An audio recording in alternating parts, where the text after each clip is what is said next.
meeting? Right. Feels like a board meeting.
Everybody, please stand and join us for the Pledge of Allegiance.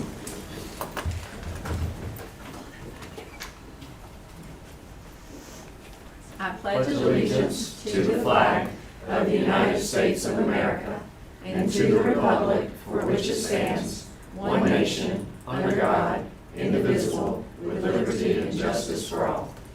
Thank you. Welcome to our Curriculum Committee meeting today. And we're excited to start off with Leanne Winter from the North Carolina School Board Association. Welcome. Good morning. Good morning. Thank you so much for having me today. Yes, ma'am. Again, I'm Leanne Winter. I'm the Executive Director of the North Carolina School Boards Association. And I'm going to share with you a little bit this morning about the services that we offer as a member of our organization. And I've provided a packet for you. I also have a PowerPoint that we will use. So I'm going to get started with that. So just a little bit about the organization.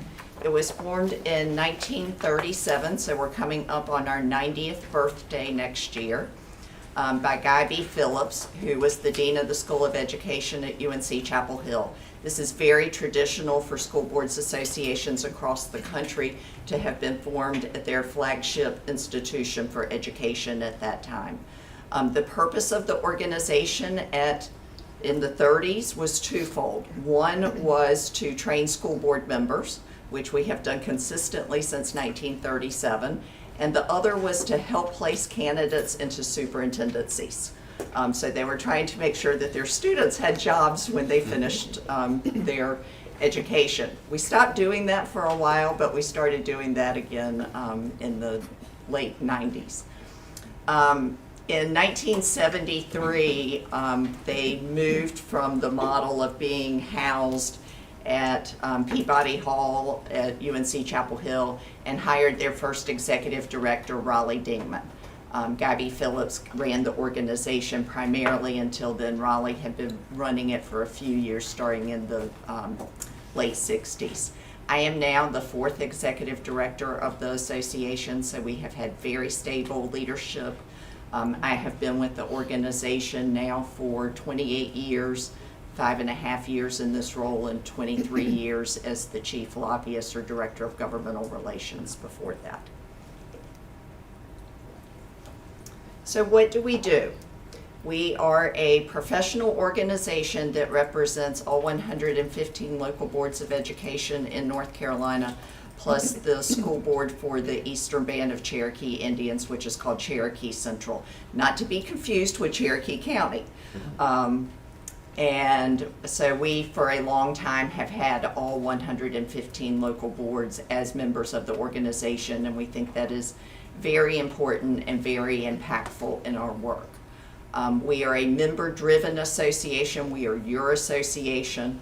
And we assist school board members in their work, superintendents, senior administrative staff, board assistants, and also school attorneys. We develop, communicate, and advocate the perspectives of North Carolina school districts. We work primarily in the middle. We do have boards who are on the left, we have boards who are on the right, and we try to find those issues that are common for all school boards across North Carolina.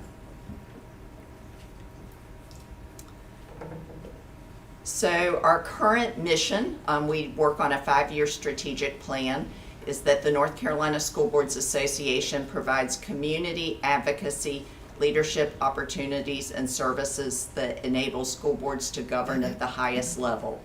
And our vision is that the North Carolina School Boards Association is the essential resource for school leaders as we work to provide an opportunity for a sound basic education for our students.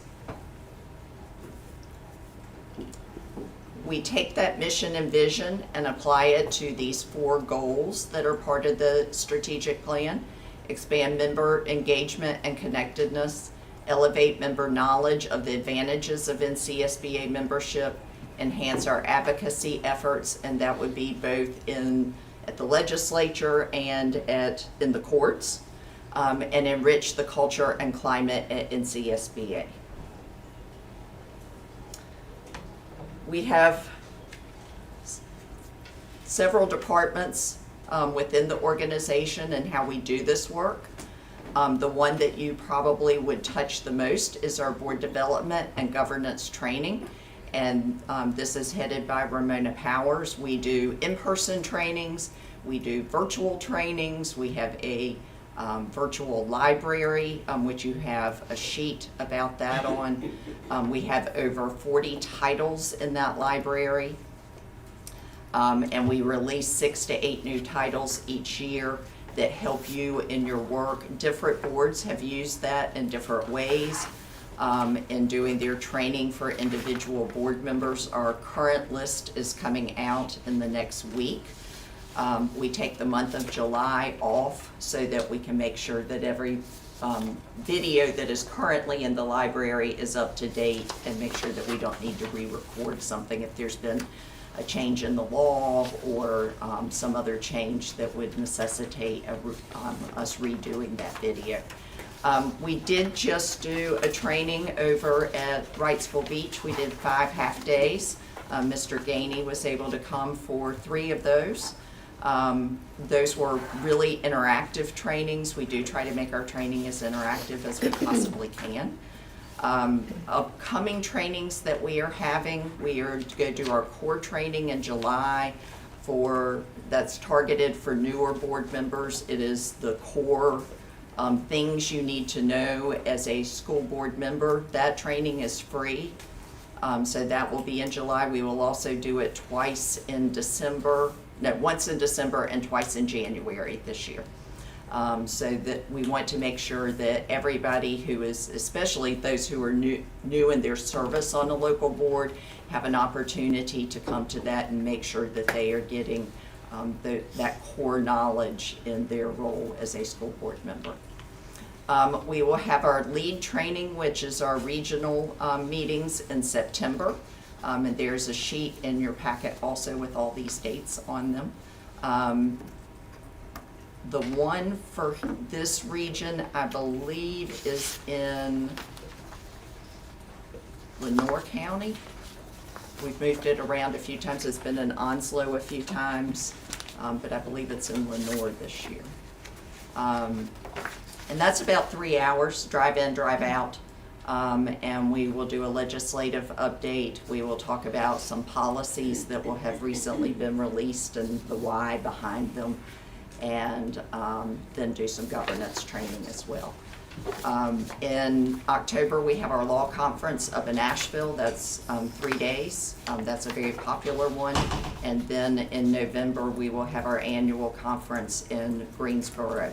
At that conference this year, we will be approving our legislative agenda, and you will have 4 delegate slots from your board to be able to participate in that process. The next department is our Governmental Relations and Advocacy Department.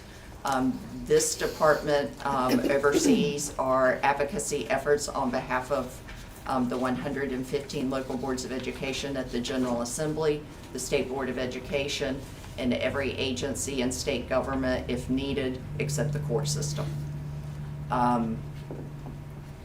Because we are a 501c3 organization, we are maxed out on how much we can spend on advocacy. So about 12 years ago, we set up a C4 to help support that work. Its only mission is to support the NCSBA legislative agenda. It does not do the other things that C4s do. It does not have a PAC. It does not endorse candidates. It does not do any of the things that other folks think of a C4. We appreciate that Brunswick has contributed to that.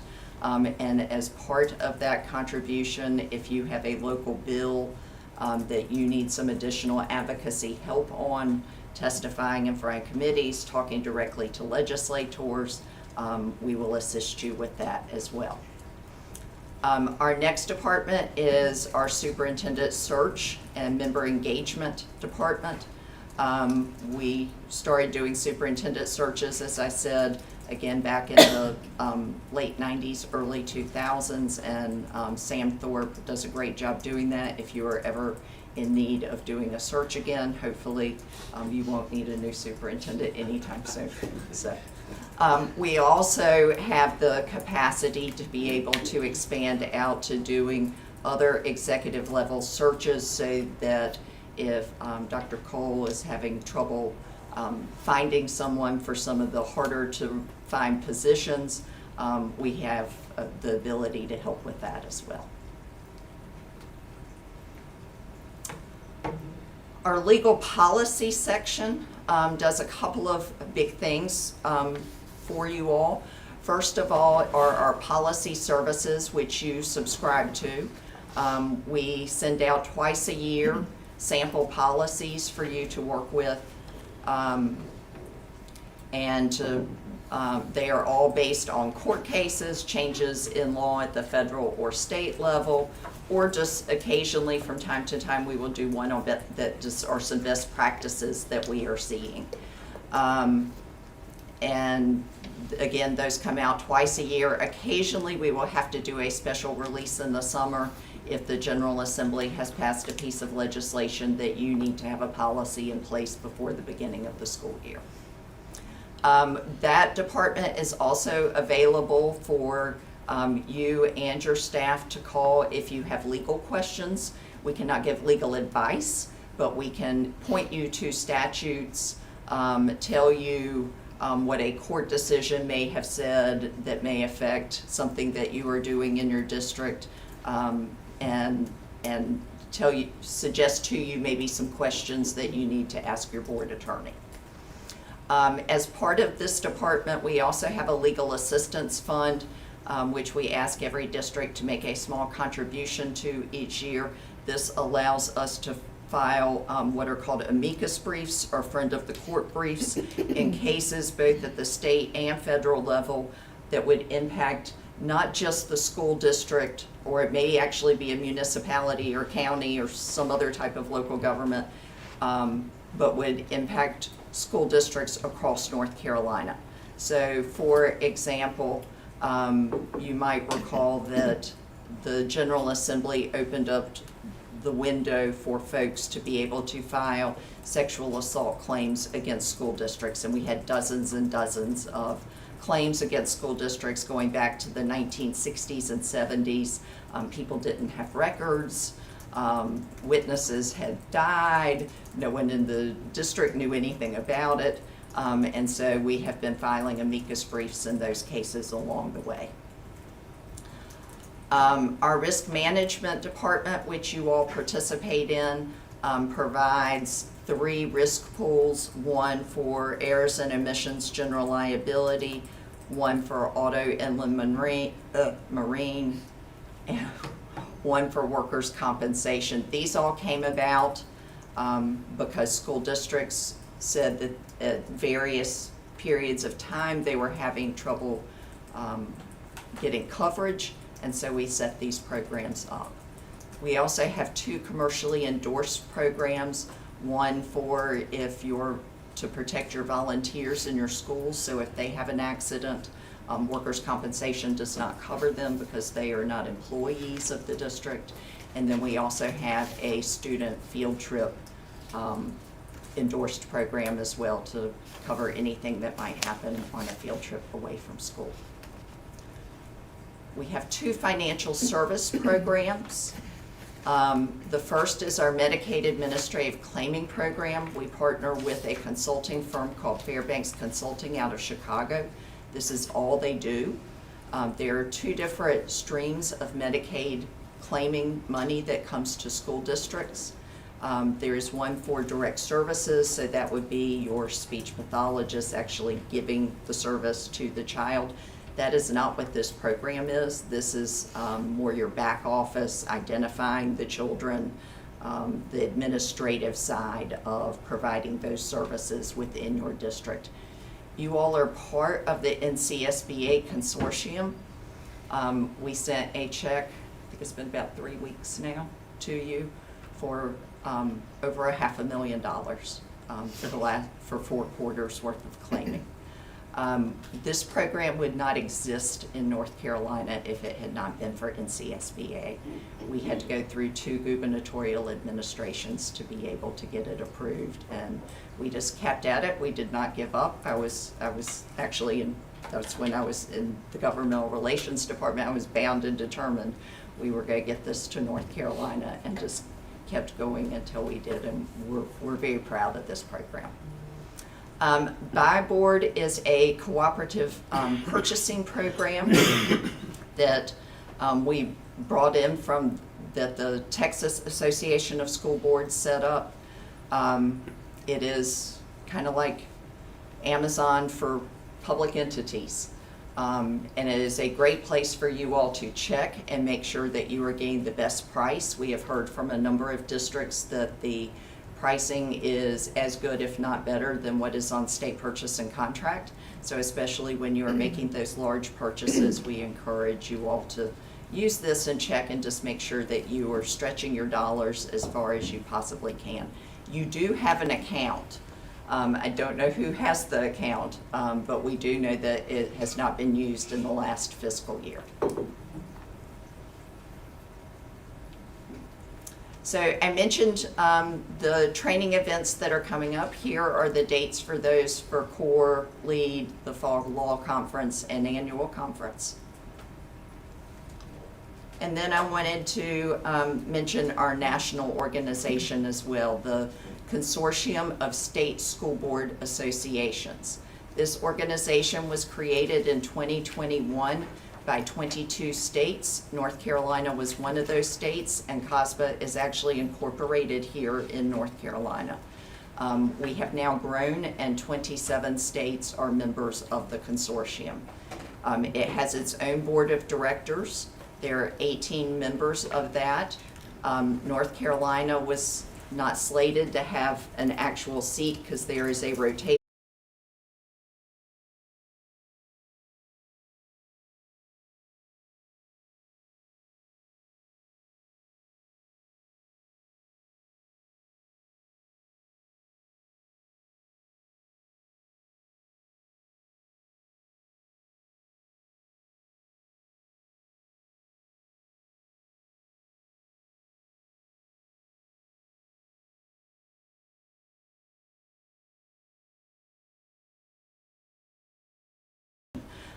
Until they can complete that work.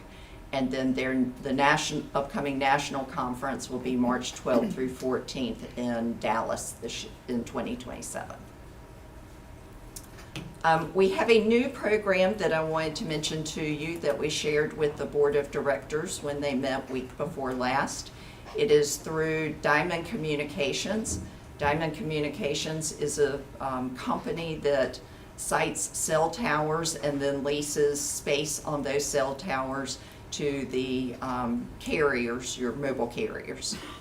And they have done an analysis for us of each of our board of director members, so I was able to bring that to you since Mr. Gainey sits on our board of directors. And it looks like you have some interesting opportunities to potentially get some cell towers up on some of your grounds, provide some additional bandwidth for your communities, provide, if you have an incident at the school, making sure you have the bandwidth for this communication that goes on during events, and a little bit of revenue for your district as well. You have 6 schools that all 3 carriers need additional width. 6 schools on top of that 2 of the carriers need additional bandwidth, and then 5 more properties where 1 carrier.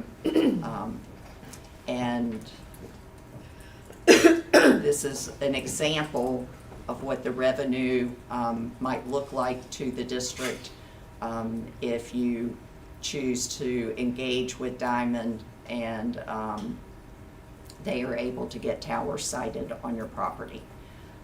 So it's some nice revenue back to the district as well. The way Diamond works is they do a marketing agreement with the district, And that's a little bit different than some of the other companies that you may have heard about, citing cell towers. They are actively marketing your sites to the carriers.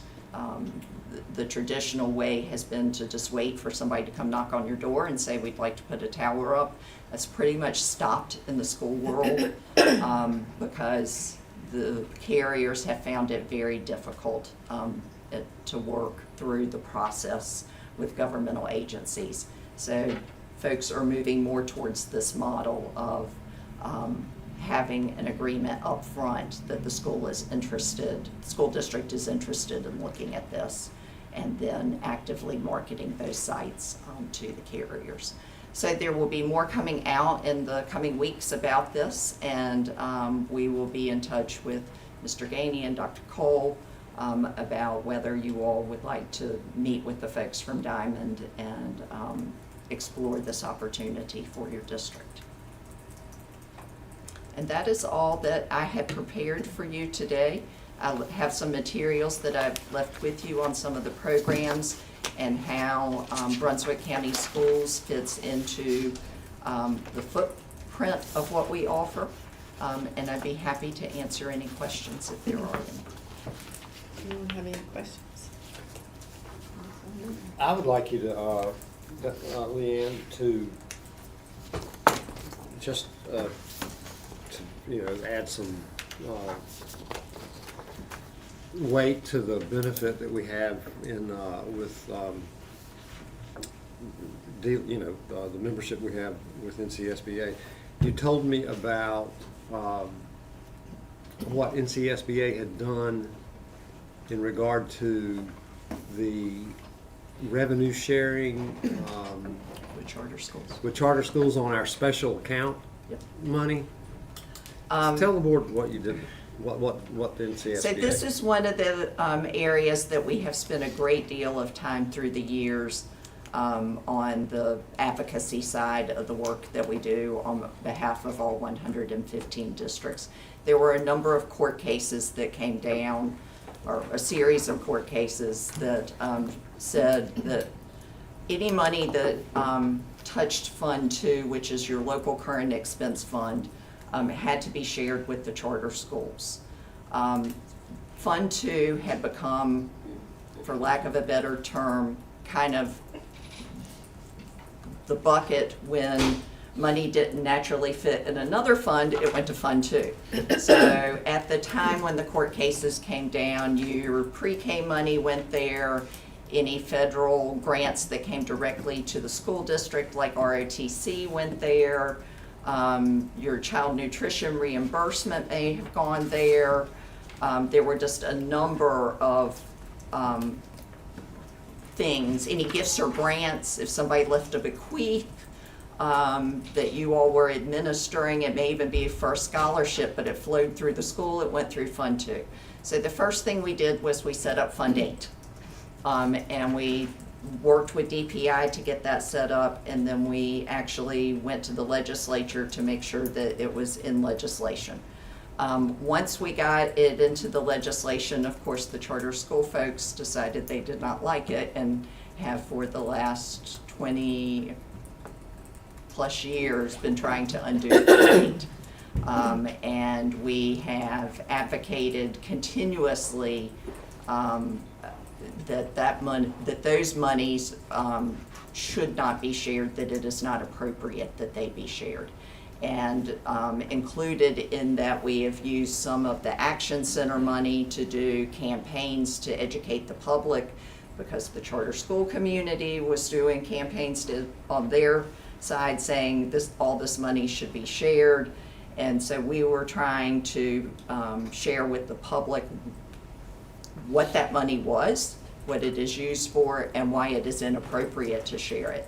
Thus far, we have been successful in maintaining all of Fund 8 intact, and you are able to keep those resources for the students in your school district. It doesn't make sense that, as one example, you would need to share a portion of your pre-K money with a charter school that doesn't have a pre-K program.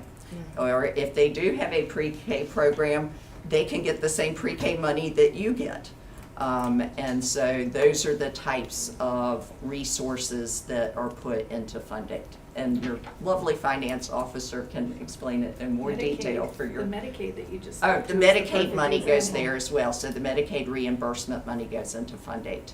And I really appreciate the advocacy on that, because it is very much necessary in Raleigh every year, because they do try to come back every year to make some kind of argument. But like, to further that, what I always share with people is all of the money that went into Fund 2 that now goes into Fund 8, almost all of it comes from work that we do as a district in grant writing and- Absolutely. and advocacy, which charter schools, all they have to do is do their own work. Right. And then they can get that money too. So I always encourage charter schools, do the work, you know? And actually, in most of those instances, you would not actually be able to share that actual pot with them. You would have to go back.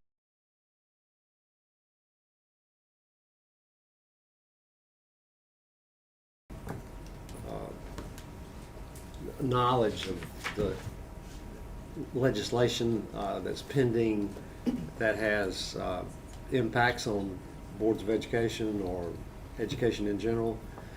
It's pretty amazing. We get updates all the time as board members as on what's going on in terms of the legislative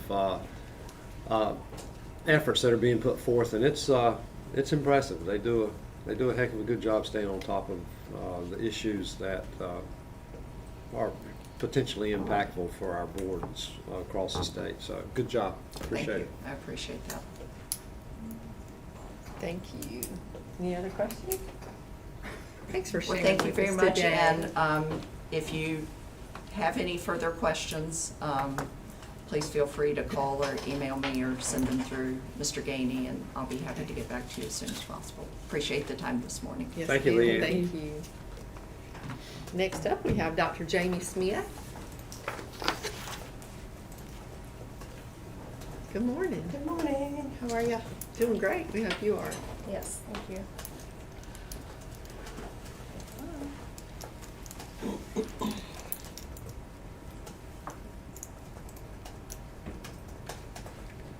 She's going to talk to us today about our BT support plan. Yeah, I'll give an overview of the program and some things that occurred this year, and then walk you through the approval of the changes for the plan. Sorry, we're having technical difficulties.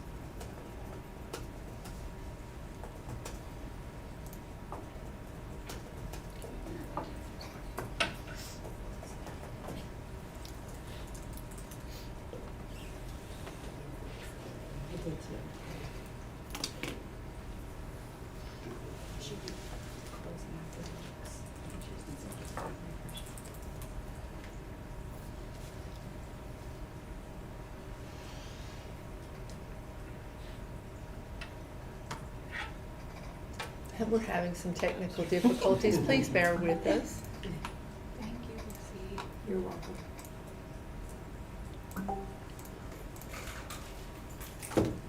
Okay, all right.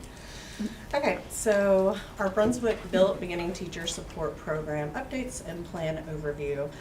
This is a part of Goal 4.2 in the strategic plan, which is by 2029, BCS will implement a robust beginning teacher support program.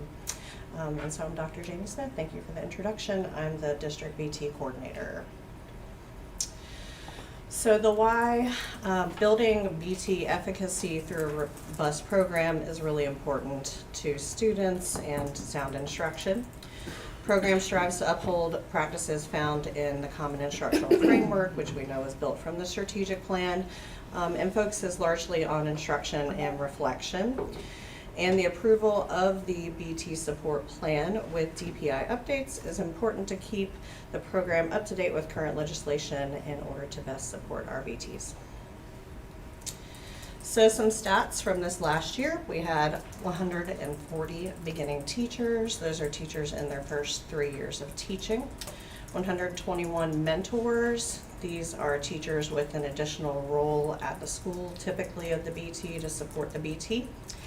We had 19 school beginning teacher coordinators. These are teachers, again, with an additional role at the school level that support the program, the BTs, the mentors, and all the things going on in their school for the BT program. So our goals were developed with DPI as a part of a reflection process that occurs each year as a part of their bigger programming and auditing process that happens every couple of years. And through that, we created goals that circled mostly around mentors and developing our mentors, because we determined the stronger the mentors, the stronger the support for the BTs at the school level. So our goals included building mentor leadership through revamping the selection process, supporting mentors through feedback and resources, and building mentor leadership through BT meetings, PD, and one-on-ones. So the strategies included more mentor PD that aligned with the strategic plan, building mentor leadership by identifying experienced, effective mentors, and having them sort of do some PD sessions for other mentors, collecting feedback from mentors, and then using principal and the school BT coordinators to provide mentor growth and feedback. Some celebrations from throughout the year. First, we had a program that was kind of partnered with the PD department in that we supported beginning teachers to go out into veteran teacher classrooms twice a year, so it's basically once per semester, to observe veteran teachers and learn from them and bring back strategies into their classrooms. This is for all beginning teachers, and here's just some feedback. Pretty much everything was super positive, even those that maybe didn't observe in their grade level. They were excited about the opportunity to go observe at a different school. Many can't wait to do it again, as you see. It was a really enjoyable experience. Lots of them were bringing back strategies and implementing them that week or the next week when I followed up with them. So we saw a lot of change and excitement for our BTs from this. Another opportunity that we supported was the UNCW Beginning Teacher Conference. So 18 beginning teachers from BCS went to this conference and received professional development that was specific for beginning teachers from UNCW faculty and staff. I attended this conference with them so that I could answer questions and follow up on the things that we were learning, and they enjoyed that part as well. We also started a Mentor of the Month program to celebrate our mentors that are doing all the awesome things for our beginning teachers and celebrating the great things that are happening. So you can see we began in January and it ran through April, and we'll continue it this next year as well. And there were winners selected from each grade level each month, and they were voted on essentially by either their beginning teacher, their principal, or someone in their building. There were March and April winners, and they receive a little certificate and cup that's really cool.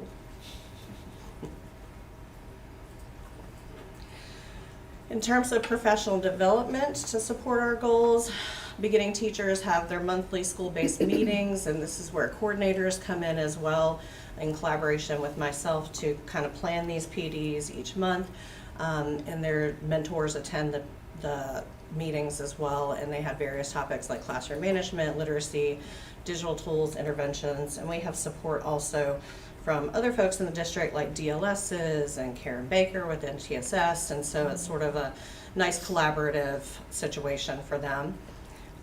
For mentors, I did PD with all the mentors and sort of focusing on coaching and observation strategies for how they're working with their BTs.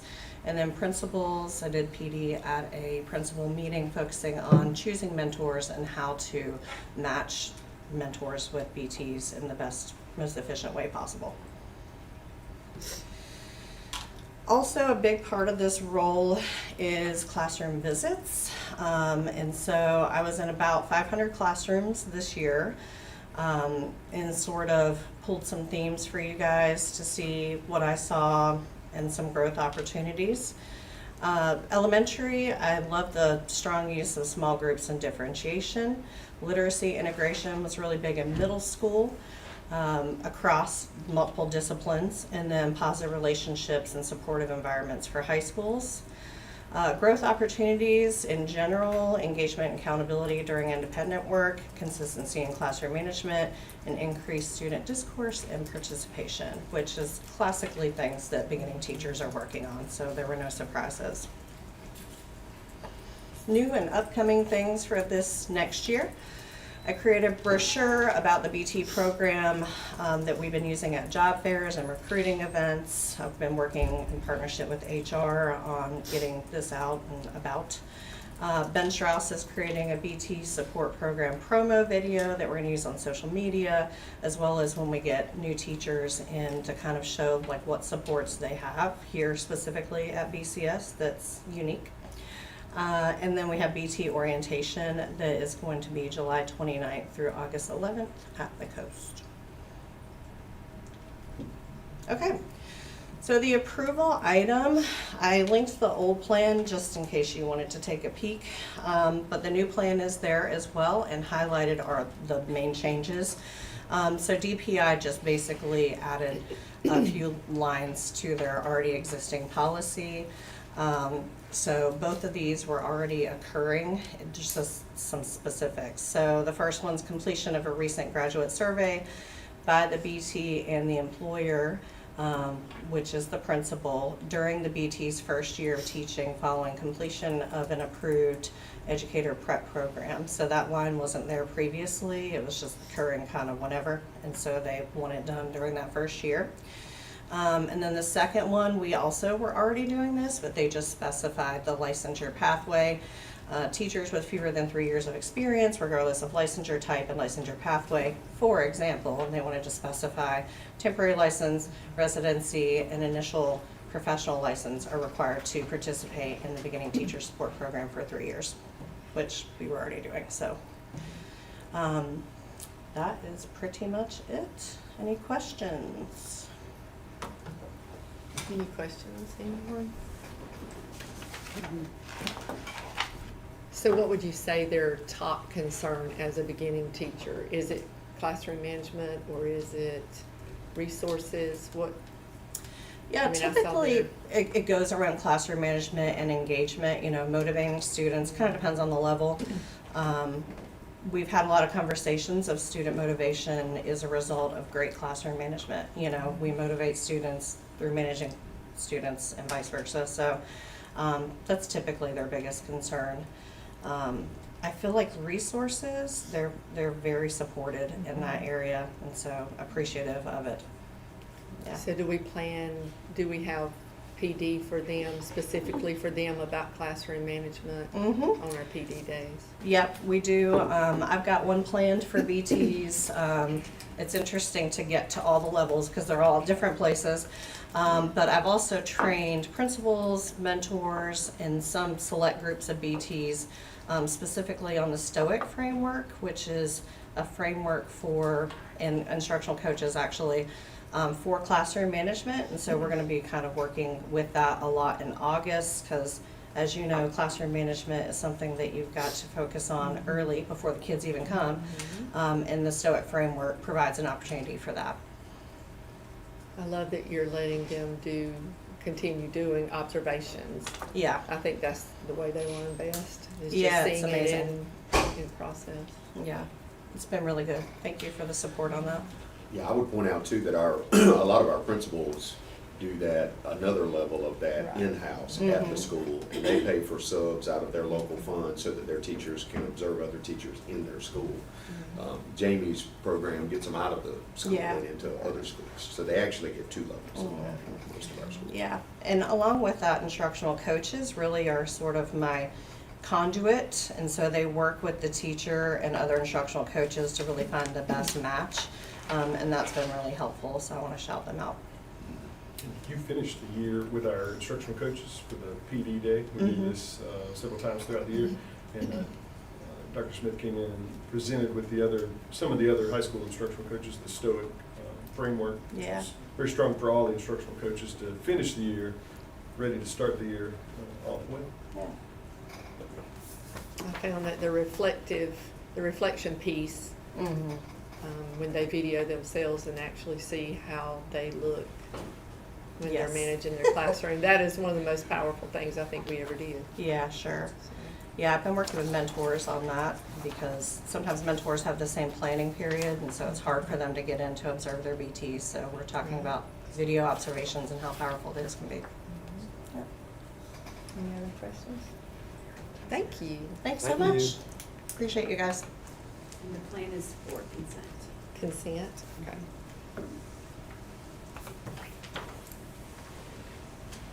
Next, we have the CTE department. Is that you, Ms. Solomon?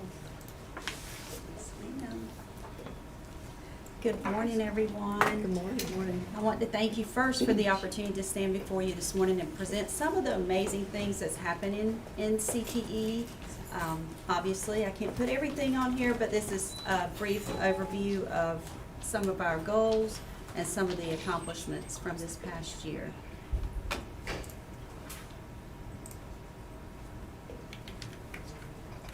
And while she's pulling that up, today during the presentation, I'm going to be presenting It's in your messages, Tori. Yeah, I got it. I'm just trying to figure out why this is. information, data, and goals that we identified from our Brunswick County Schools Comprehensive Local Needs Assessment, CLNA, another acronym, and our Perkins 5 local application.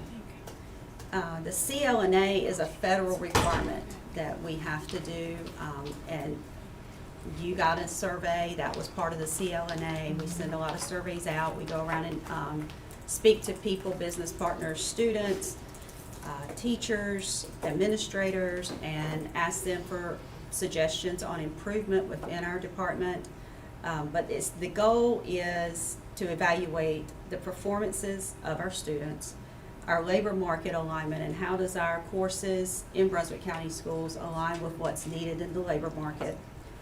Program quality, how are we performing?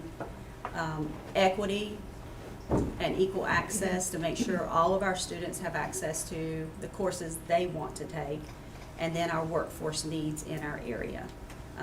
And the findings from our CLNA directly drive and guide how we allocate our funding and shape our priorities, our goals for the upcoming school year.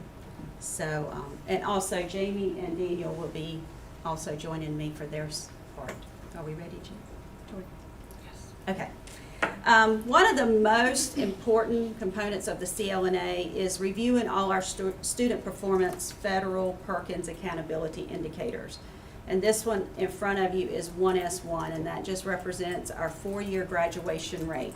And this is for concentrators who graduate on time within their 4 years with a regular high school diploma. And for CTE, it's greater than 95%. Anything that's greater than 95%, when we get the results back, it just says greater than 95. They don't give us a specific amount. So we're very proud that of our concentrators, we have greater than 95% of them graduating. Dawn, real Yeah. quick, I just wanted to be clear too, that this is about the 24-25 school year. Yes. Not this school year. Class So- of 25. What happens is, this year it was very delayed. Typically, our CLNA is due in March, and we have all our data usually into February, so we can start working January, February, so we can use that data for our CLNA. This year, the deadline was bumped to April, then it was bumped to May, and now it's currently at June 30th because July starts the new fiscal year. And we got our data very late this year for reasons out of our control here. But this tracks the percentage of concentrators, as I indicated, who graduate in 4 years with a regular high school diploma. 3S1 is our post-secondary placement. After students leave us, the following year, all of our CDCs. So can you go back one slide real Yes. quick? I want to clarify, because I think this is a really important point to make for the public and everybody, that in 24-25, our graduation rate as a district was 87.6%. which is at the bottom. But if you were a student, if you were a senior who was a CTE concentrator, you completed a CTE pathway, Yes, sir. it was greater than 95% graduation rate. Yes, sir. With the point being that kids who have a plan for their future as a result of taking career and technical education courses and having great counselors and principals and teachers and parents to talk with them about their future, but CTE makes a difference in graduation rates on time. And that's the reason why we encourage all of our students to complete a CTE pathway while they're in high school. Even if they're planning to go straight to a university, Absolutely. it is important that they complete a CTE pathway because they are more engaged in their learning, and the evidence is that much of a difference in the graduation rate. So I just wanted to be Yes, sir. clear about that. Sorry. No, you're fine. And Okay, if I I'm could sorry. Just add to the reason, to back up exactly what Mr. Quill's saying, that we are pushing a lot of our strategic plan through some of the elements in CTE is we want to see that cohort graduation rate as a district above 90, reaching 92% one day. Obviously, it's preliminary, we couldn't share anything now, but we're etching closer to that already. And it's large in part due to the volume of students we're really pushing to make sure that they complete a pathway, so. Yes, our concentrator numbers continue to increase, which is in return going to increase our graduation rate for the district, not just keep it at greater than 95 for the. I just didn't want to gloss over that. I wanted to make sure that everybody understood that. The next indicator that I have is 3S1. That's our post-secondary placement. So going back, our CDCs call each student that was a concentrator that graduated the year before. And they talk to them, and there's a set of questions that's given to us by DPI, and they have to ask them, what are you doing? And you can see there that 74.5% went into employment.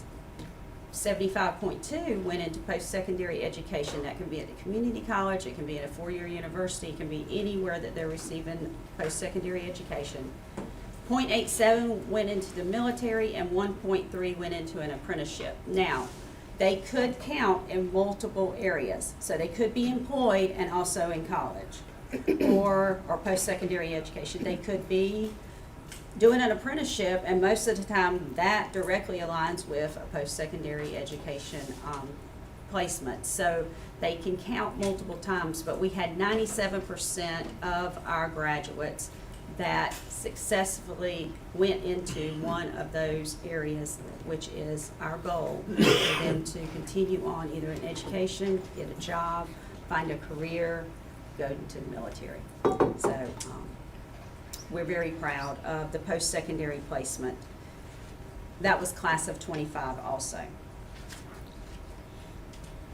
5S1, program quality. This identifies the measure of our student performance, student proficiency on the CTE state assessments, performance-based measurements, which are PBMs. Those are projects. Sometimes they work through the project the entire semester. Sometimes it builds up to a final project at the end, but these are created by the state. CTE state assessments and local proof of learnings, which are also PBMs. But we determine and we write those PBMs. So I'm pleased to report that we've had substantial growth across all four of our high schools in this, and our 25-26 data is preliminary. It's not finalized and been approved by the state. It's our calculations in our department. But district-wide, let me go through the schools first. North Brunswick, you can see they've had from 22-23, they've continued to climb at 85.7% proficient in their post-secondary, their state assessments, PBMs, or local assessments. This does not count credentials. South Brunswick, again, they've continued to increase. They had a slight little drop, and that could change once the state gets in there and looks around. We might meet or go above, but still very pleased with their climb, and they're continuing to do very well.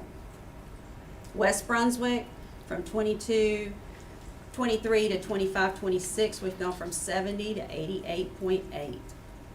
Very proud. Coast, we've got a little bit of a zigzag there, but we are doing much better and we're continuing to make improvement there.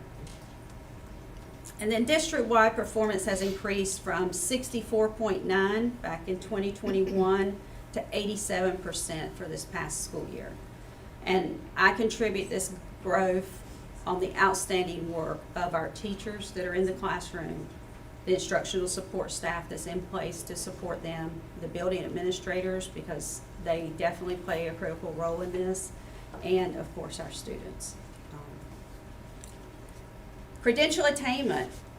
One of our primary goals is in our strategic plan is to ensure students graduate with, we want at least one industry recognized credential when they leave us.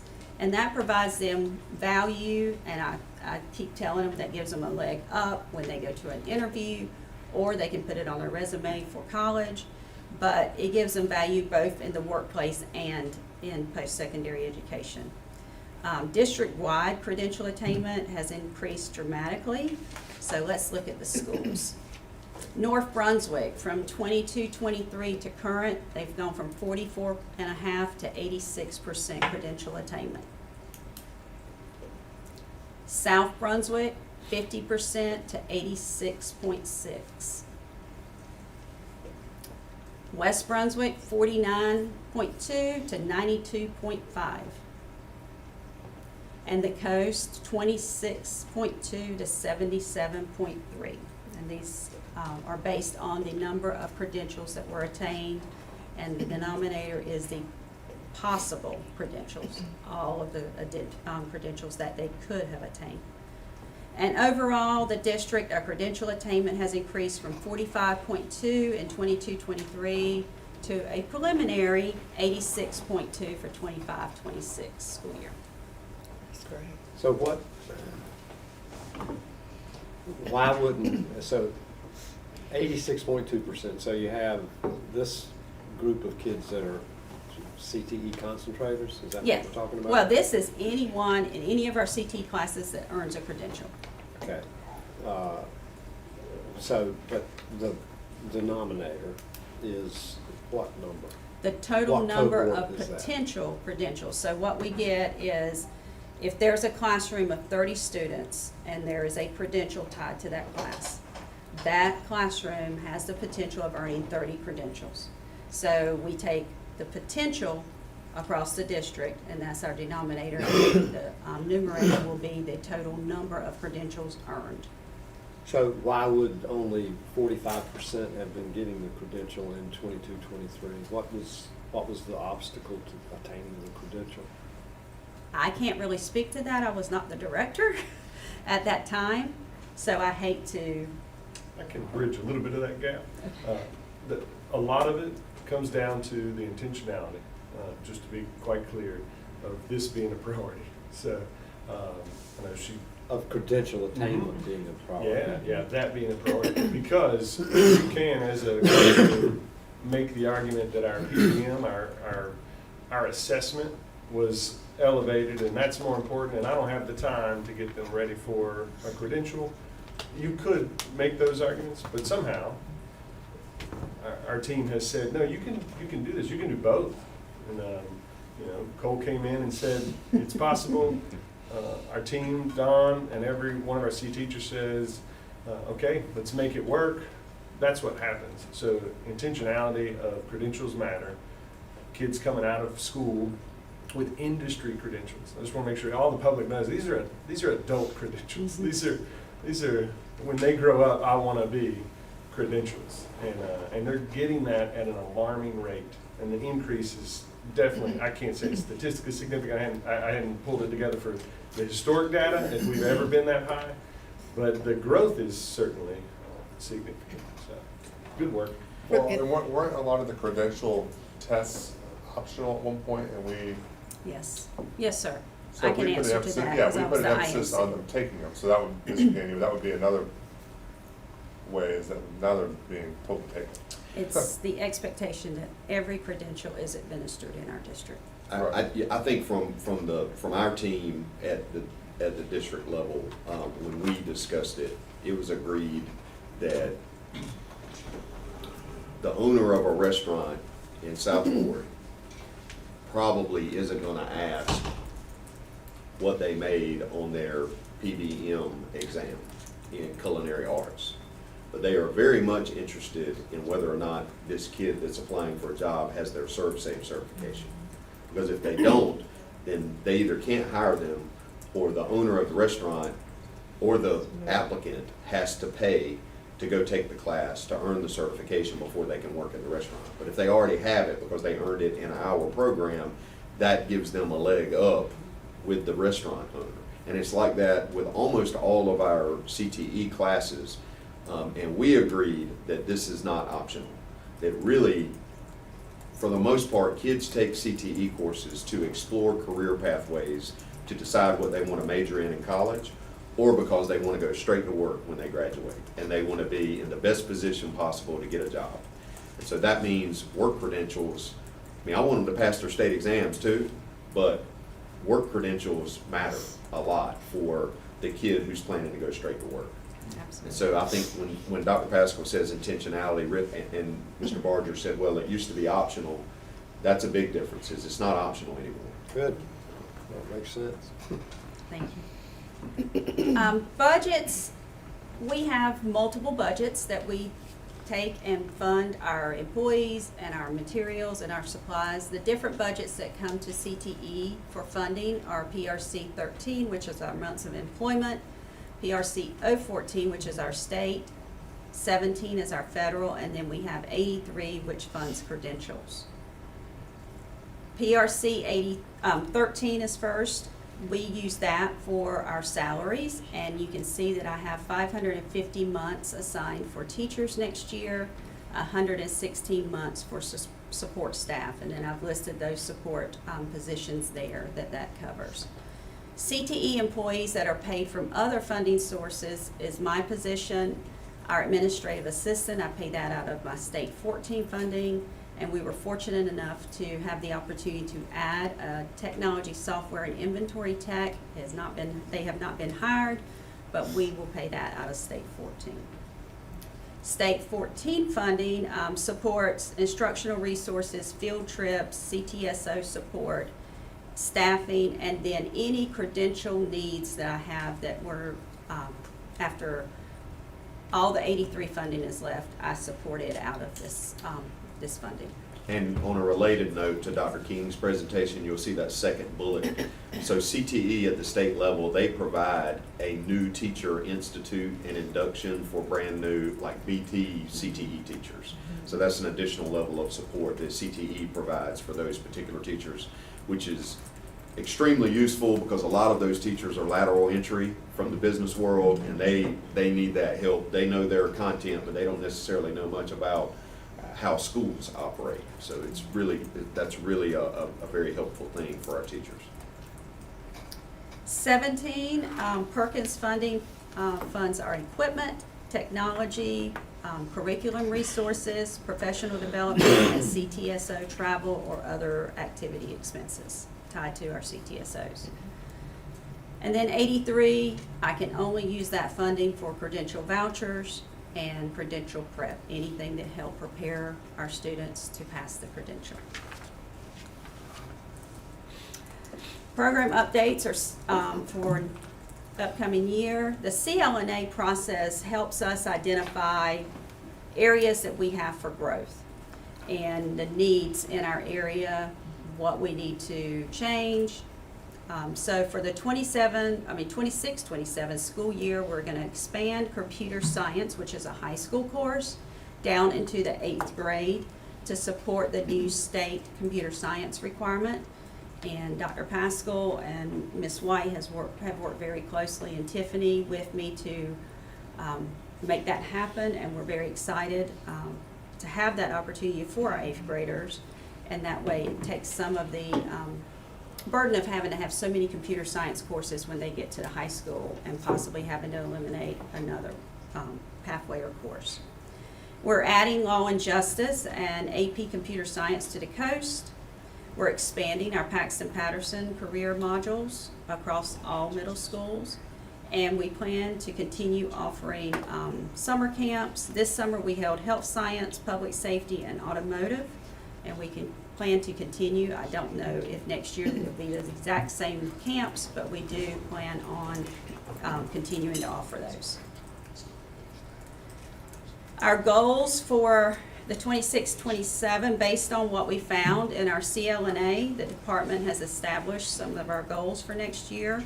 We plan to expand career and college promise opportunities to our students, increase our work-based learning opportunities and experiences, strengthen our business and industry partnerships, and increase our CTO participation across the county. Our goal for, and I hope, I didn't really know where to start with this, but I said 65% of our 8th graders will leave the middle school with their computer science graduation requirement and when they get to the high school. So we'll check back next year and see where I got. Continue increasing credential attainment. There's still room for growth.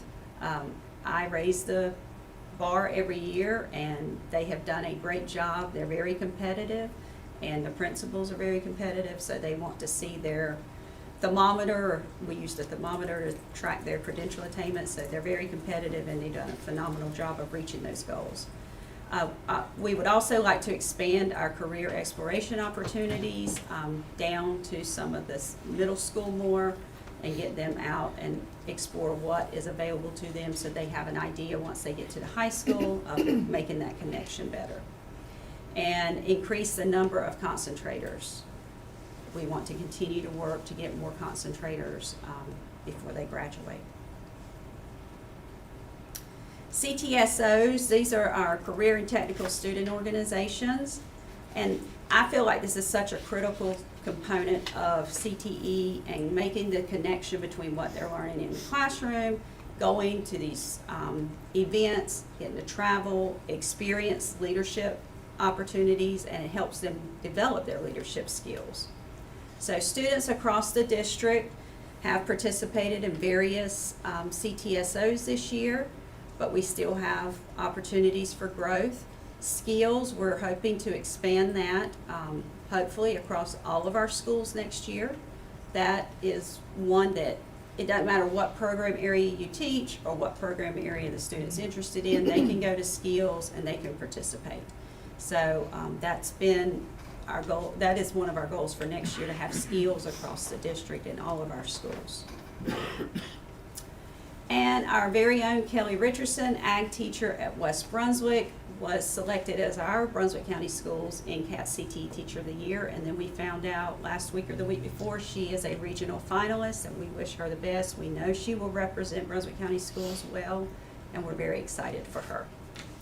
And now I'm going to turn it over to Daniel, and then I'll be back. Morning, everyone. I want to give a brief update on our work-based learning progress with our CTE students. So if you'll take a look here at our CTE internships we start with 22-23, we did 8 internships that year. This year we've hit 61 completed internships. So we were able to exceed the original strategic plan goals. So those were adjusted this year. So the adjusted goal for 25-26 was 60. We got 61 completed, so I feel good about that. And we are working towards, for this coming school year, the goal is 75 internships. So that's, it's going to be a bigger increase, but we're setting goals at each of the high schools to try to meet those, and we're expanding our opportunities and the businesses that are supporting us in meeting that goal. In terms of some of our new partnerships, and there have been quite a few, but I wanted to highlight a few here. This year, we established what I think is a very valuable partnership with Dozier Memorial, both the hospital and the clinic. So they, in the past, had not been at a point where they were ready to accept an intern. And so this year, they've actually accepted a couple of them, putting them in the clinics to work with the physicians and the PAs and all of that, so they can see what a clinic experience looks like, and then actually allowing our students to go into the emergency department and be there. And I think that's a real eye-opening experience for students looking to get into health science, to be in an emergency department when you never know what's going to happen. Now, obviously, they're limited in the things they can do in that placement based on the fact that they are still in high school, though some of them do have their CNA when they're doing this, so which is a value. Another one that I'm really proud of this year, so we, in conjunction with Mark Party, who's the aerospace engineering teacher, it's just interesting how a network comes together, but NOAA Medical is a medical engineering company based in Silicon Valley. And they were doing some work with our aerospace engineering class, and so we ended up working out an opportunity for them to host a full-time 120-hour intern virtually. This student actually worked through the semester designing, and I can only say so much due to intellectual property and the fact that I only understand this much, okay? But ultimately, she was designing a support bracket for a medical device that is used by doctors to essentially do a catheterization of the heart. So she wasn't working on the heart piece, she was designing a bracket that would support that part of that piece and would not interfere with the electromagnetic resonance of the MRI machine that was being used. So really interesting. The student actually met in my office once a week to have her virtual real-time call with her engineering sponsor, and it was a really great experience for her. And so she developed some techniques and some methods, and so we're hoping to be able to continue that. So this is our first step into doing a virtual placement in lifetime, which is exciting. We've partnered with Bridges to Healthcare through Novant. They've had this at New Hanover for quite some time now, and now they're bringing it to Brunswick, and so we have our first cohort of Bridges to Healthcare students coming through the Brunswick hospital right now. So we have some summer interns placed there now. Capital Chevrolet took on one of our students, and Black's Tire and Auto, who has been a partner in the past, but the Calabash facility, one of their newer facilities, has had an intern, as well as Barrett's Garage and Hughes's Nursery. Both were new and very active and supportive business partners. Our current partnership placements, we're sitting at about 50 partners right now, and that does not include any of a lot of our restaurants and things like that, where so if a student already has a job and we can write some internship goals, we can use those hours, right? And so the 50 partners does not include those, where the student's kind of bringing their own. These are the ones where we've actively engaged with them to try to establish a placement. A couple of our career exploration opportunities, and Dawn touched on some of these, but so with our community engagements, we have had a few activities this year where we are trying to engage CTE staff with our business partners as part of that building that partnership piece. Most recently, we actually did a PD day where teachers signed up to go to various industry partner locations, not the students, the teachers, so they could see what work looked like from that business's perspective as it relates to their pathway. So that when they go back to their classroom, they can say, you know, when we were visiting this place, this is how they use those skills, right? We got really great feedback on that. I think that it was a really great way for our teachers to learn, but also for our businesses. They ask a lot of questions about how we do things in Brunswick County Schools, how CTE operates and things like that. We continue to engage with all three chambers of commerce.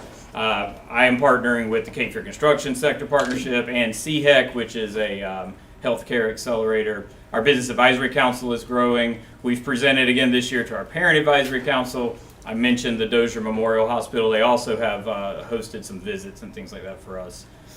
We've partnered with Duke Energy at their Brunswick Education Center. We have our post-secondary transition fair, which is where our businesses come in to work with our OCS students who are getting ready to graduate and looking at what that next step is for them. We've played host to the Brunsco Biz Breakfast again this year. And most recently, I joined the NC Career Launch as one of their fellows to help support the development of apprenticeships throughout North Carolina. This seems like a good place to share too. I wanted to share with the board that so we've sort of become part of the chambers. There are 3 chambers of commerce in Brunswick County. Daniel serves down in the Shalot chamber. Yes.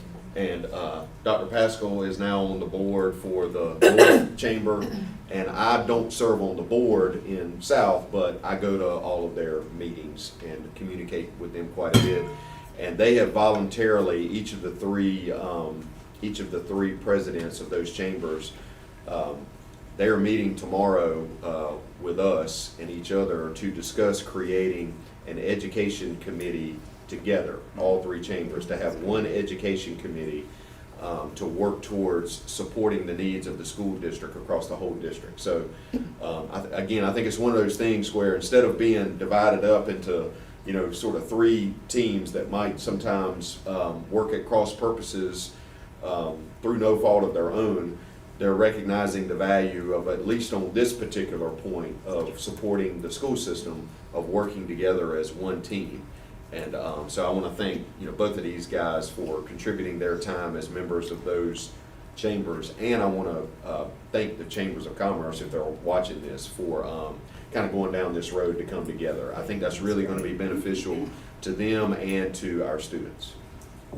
Yes, the Southport Oak Island Chamber, Mr. Cole and I have been a part of their education committee, and they have a very active committee there, so I'm excited to see the possibility of expanding that sort of model to the other two, because they don't currently have those committees.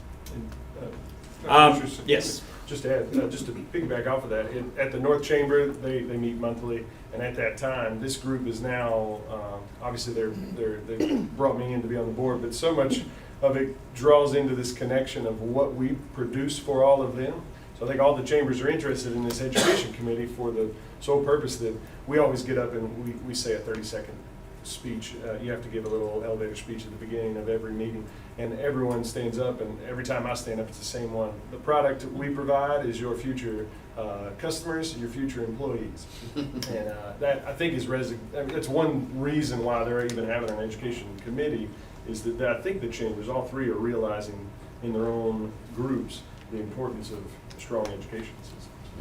And in terms of our partners that are engaging with us as a whole, what I'm starting to see now that we are gaining traction is more and more now they're starting to reach back out to me. I just had one this past week that said, hey, we've got one, but we could really use another. And that's exciting, right? When you've got the businesses that are saying, send me more. And so I'm working to send them another one. So maybe we'll change that to 62. All right. Okay. As far as our student engagements go, there's a lot of them. We are, I think CTE, our team, is doing a great job of trying to engage students outside the classroom as well as in the last couple of years. Ms. Hollis has, guided us through implementing these pathway days where we're selecting students based on their interests. We're giving them an opportunity to explore. And we get some really good feedback on that. And you'll hear more about the BCC things in just a moment from Jamie. But we had Be Pro, Be Proud again. We hit all three high schools this time.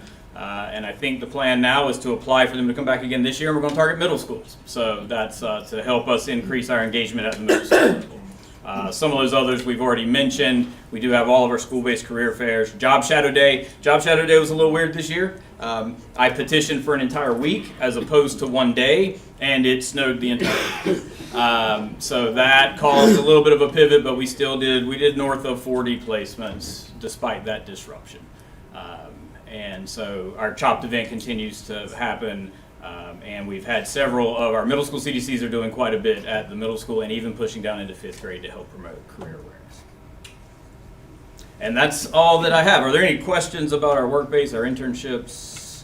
Daniel, before you sit down, how long ago was it when Darryl Cheers started the whole CTE, when we turned BCA more into a CTE? So I came 10 years? to BCA in 2017 to start what became the Coast. I think the name change would have happened in maybe 1920. Was it 1920? Yeah. So okay. So we're 6-7 years into the Coast. But we had CTE there before that, right? No. So it's No. only been 6 years? When they plopped me in the back corner, it was an alternative high school. Okay. It was all in the. It was all in the. It was all. It was all there, right? Okay. So in 6 short years, this has all come about in 6 short years. Yes, in terms of the Coast. Right. Now the internship stuff, of course, is district-wide. Right. That's amazing, though. That's a lot for 6 years. Thank you. All right, thank you. Good job. Thank you. Hey, good morning. Hey, Jamie good morning. Madron. I'm here to talk about Career and College Promise, which is my favorite program in the county. Sorry. Our CCP. We love it too. I It's do. okay. Our CCP program is doing very well. Our partnership with Brunswick Community College is seen and felt, and we just want to keep growing with it. You can see this past year I had 636 students that participated in this program that were Brunswick County school students. That does not include our private and homeschool students that participate also, because I just wanted to see Brunswick County school numbers. Some of those students take one class, some of them take all 61 hours, because we do have quite a few that do get that associate's degree. So, but that is unduplicated 636 total. When we look at the CCP program, there's actually 3 areas. There is our college transfer area, and within that and our career technical education pathways, both of those have increased this semester. Our CTE pathways increased a little bit more actually. We were at 42% of all high school seniors participated in CCP program this past year. And when we look at that, and at the state now, I will say the state is actually changing how they're presenting that a little bit. So 42% is CCP. But if we added all the other students taking AP classes and everything else, it is very high. But 42% is great. We keep increasing that. Our goal is 44%, I believe, the next year. We will, within that, we keep adding to our workforce pathways. So one this past spring was our plumbing, which I was exciting that we added that. We did have 6 students that participated in that, and electrical this past spring. Next year, we are adding a industrial maintenance CCP program, which will be great, and an electrical too. So it's just always increasing. I'll tell you, when I get to go into those classrooms or I get to see students, especially our HVAC 1 and 2, it has taken off. We are, I mean, that program, Mr. Turnage at the, if anybody knows Mr. Turnage on the west side, Very well. he is outstanding. He loves our students. And they are doing well, and they are getting jobs. So it is just wonderful. We are expanding at Brunswick Community College. They've updated the IT simulation and game development, sorry about that typo, and IT web development. We've added some different CTE programs, so it works off well. It wasn't like Brunswick County Schools added it, it was Brunswick Community College saw the need that they needed to refine. So this year our CCP programs that fall under information systems, networking, front end, back end, and Java have been updated. So we're excited about that as coaches, because we've sat down with some students and been able to place them more appropriately versus just an overall IT program, more geared to what they really want.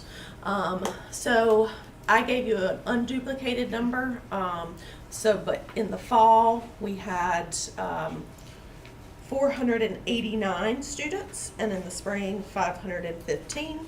Some of those took classes just fall, just spring, which is how I ended up with the 636 number. Which is great because it gives them flexibility. We really work with the student on what their schedule needs.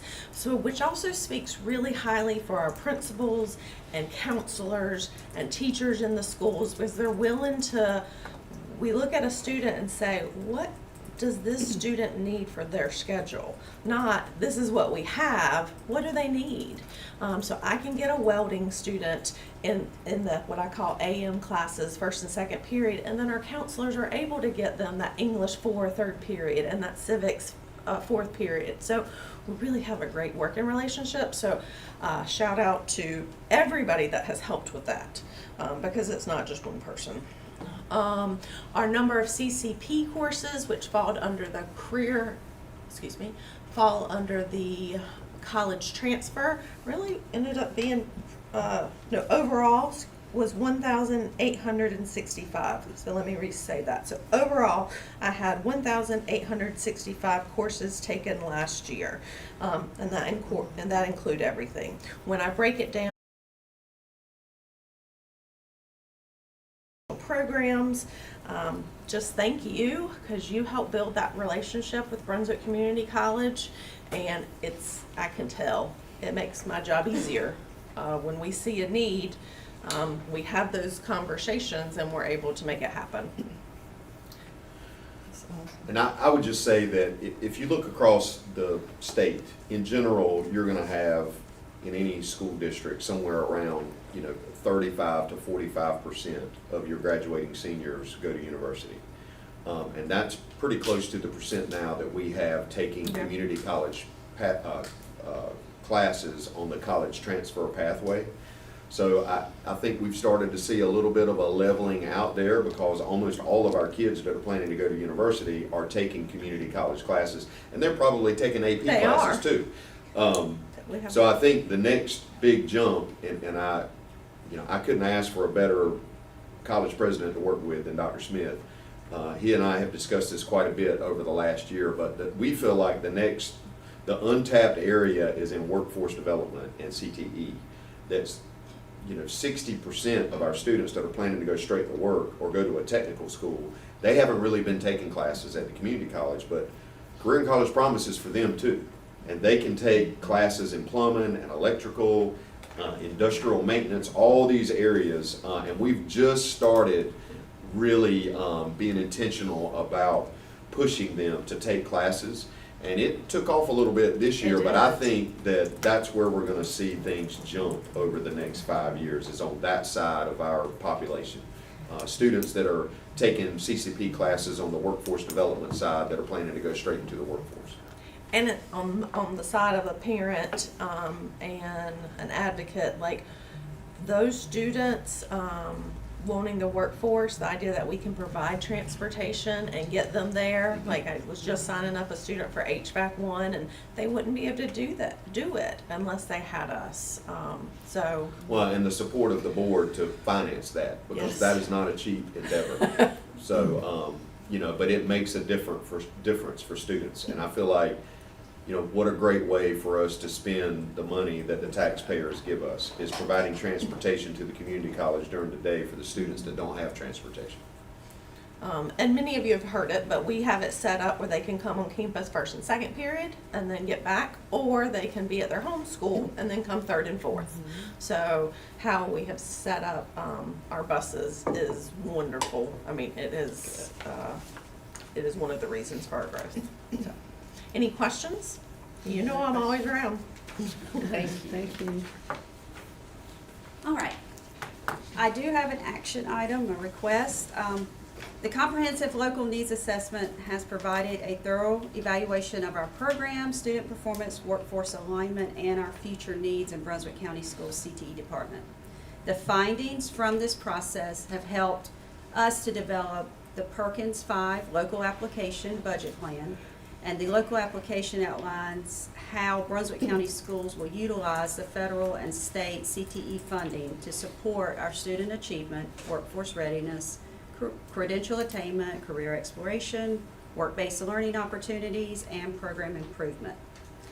DPI does require that, and the North Carolina Board of Education requires, that the local application must be approved by Brunswick County's Board of Education before I can submit it.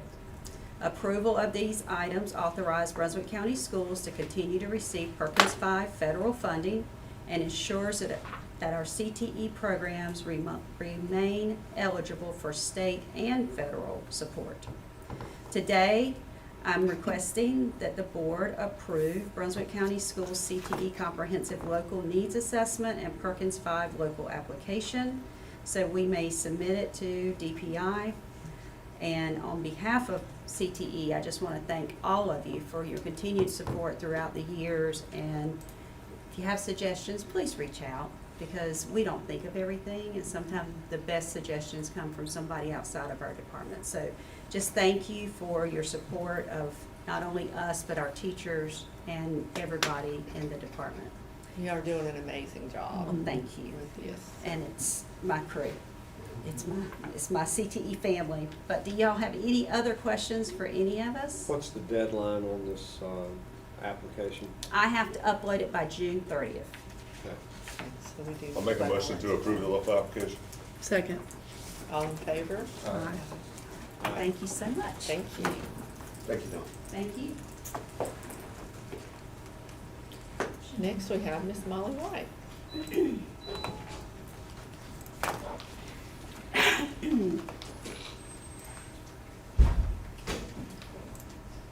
Good morning, everyone. This is just an informational item regarding the address verification process that you asked us to complete for 6 of our elementary schools that have high capacity enrollment at this time. So I will just walk you through the timeline and then where our current data sits. So in January of 2026, we started this process with principal notification that we would be doing this at the 6 schools that I'll walk through in just a minute. We ran enrollment lists at that time, who had approved transfers, who fell under the McKinney-Vento process, and our employees that have transfers that are already approved as part of one of our employee benefits. Then in February through March, we sent our parent notifications, collected the verifications of the addresses. So the same as when you enroll in Brunswick County, we ask for one of the same sorts of identification to prove that the current location was still within that school's district. If the note at the bottom kind of talks about who we did and who we didn't essentially assess addresses for. So it was essentially, the simple answer is 1st through 4th graders, because they had been at the school over a year at that point, and 5th graders obviously would be going to a new school next year, so that data wasn't needed. Our middle schools are running okay with capacity size. So we identified those 1st through 4th graders, and then within that group, we did a data pull for that. We marked those that were McKinney-Vento or foster care. They've already been approved to be at their school site. And then any student that actually enrolled during the 25-26 year had provided a recent address verification, so we didn't take that from them again because they had just enrolled. And then again, our employees who are have students, their own children on transfers.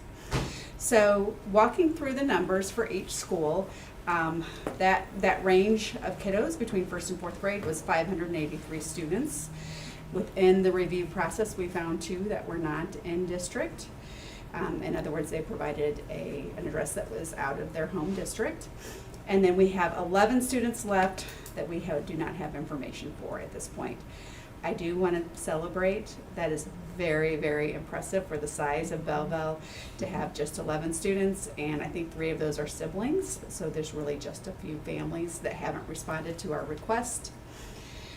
During that time, because the poll was in January through now, we have 11 students that had already returned to their home school, or they had withdrawn and gone out of state or something like that. So some in district, some out of district. So that constituted just 9 students. And then at the time of this poll, just 1 student was requesting a transfer to remain at the school next year. Question about the on the 4th line, number withdrawn, returned to homeschool. So this was subsequent to the Original. to the letter that went to them? Yeah, so when we did our original poll of all the students in January, obviously we have mobility between January and I pulled the data 2 weeks ago to start making sure that I was ready for today's presentation and get questions with that. So we have 9 kids that essentially left at Belleville in 1st through 4th grade. But they left after they received the request for notification. verification. Yeah, So yes. there's good reason to believe then that 11 students potentially, based on the address verification, will be enrolled in a school other than Belleville next. They are already in, so they've already been enrolled either in a school in our district or out of state or homeschool. Yeah. Yeah, So then it's there were 11. probably 11 that were out of district. Is that what you're saying, Mr. Gainey? 11 Yeah, more. I mean, we say Yeah. not in Yeah. district, it's two. I don't think you can assume that, but that's pretty normal mobility for us. Families move Okay, but- within the school year. Let's say, that was my question, was the Yeah. movement for these 9 that withdrew, returned to their home school, was that from the beginning of the school year or after they got the letter? That was from the letter, from the point of our list. So I Okay, pulled so the they list were- in January. And then after that, as they started to gather information, we had 9 students that unenrolled from Belleville through that window of process. Okay. I think the point is, I would say it's a little bit of a jump to say that those 9 might be the result of getting that letter. Yeah. I mean, at a school the size of Belleville, I mean, it's 900 plus Yeah. students. Wow. Nine students withdrawing and moving Mobility, to yeah. another school between January and I don't know, June. Okay. That's a very normal amount of movement in a school that size. Are you saying all 9 returned, they went to homeschool, or? They withdrew. And so, or they withdrew and they went out of state or homeschool, or they went to a homeschool within our districts because they moved. Because families will move within our district. So let's say they moved to the Southport district during that time, they can request a transfer for the remainder of the year to stay at that homeschool, or they can just go ahead and enroll within that. But in that line, homeschool means 2 different things. They could have went to homeschool or back to their Yeah, homeschool. my intent of that, sorry, that was a bad choice of words, was their homeschool was their districted school. So none That of should these- say So that's- districted. All right, that's the districted confusion school. here. Sorry. None of these 9 went to homeschool in their home. I think maybe one of them did during Okay, so the year. homeschool here does represent 2 different The things. district homeschool in this intent is their districted school within Okay. Brunswick County. Okay. All right, so Bolivia, we ended up assessing 365 students and did not have any that provided an out of district, but we do have 59 students that we're still working on getting addresses from. And we have 6 that within that time withdrew and either went to another school in Brunswick County or an out-of-state or homeschool within that. So those are all pretty low mobility numbers for this group of kids. What are you doing with the 59? I mean, how do you? I'm gonna talk about that when I get to the end with okay. that, because unfortunately, it's about to get larger.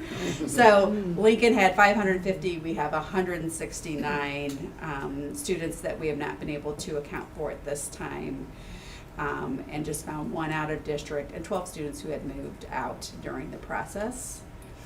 And then Town Creek Elementary has 128 that have moved out and 2 that had withdrawn during the 128 that have not returned an address verification, and then 2 that have moved out during that time. So it was really low. That was interesting. It was, that low. And then Union, and they have 464 that were assessed. 14 were found to be not in district. You can see this one's different, where we have 11 that are requesting a transfer within that process. So we're in the middle of that right now. We work through the transfer requests. It goes to both schools. If they're in agreement, then the agreement stands. If they're in disagreement, I work with them to come up with an agreement. And then Ms. Bullard starts notifying parents of their transfer requests.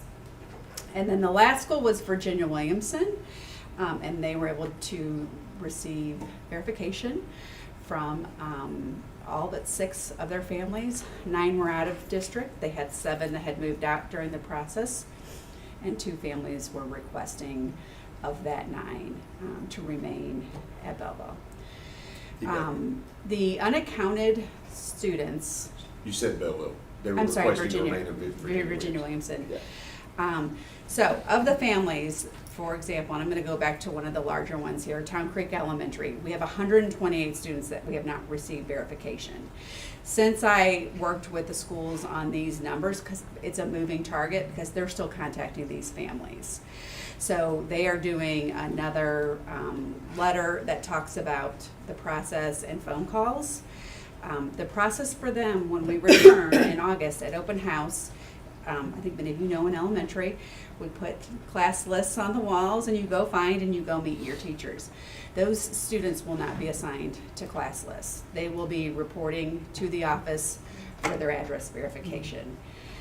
We need this for multiple reasons. Obviously, the intent of this was the overcrowding, but the big picture is this is a safety concern for us. If we have a reunification drill and we're putting kids on buses or doing things to support families after a crisis event, and we have the wrong address on file, we can have a lot of issues with reunification.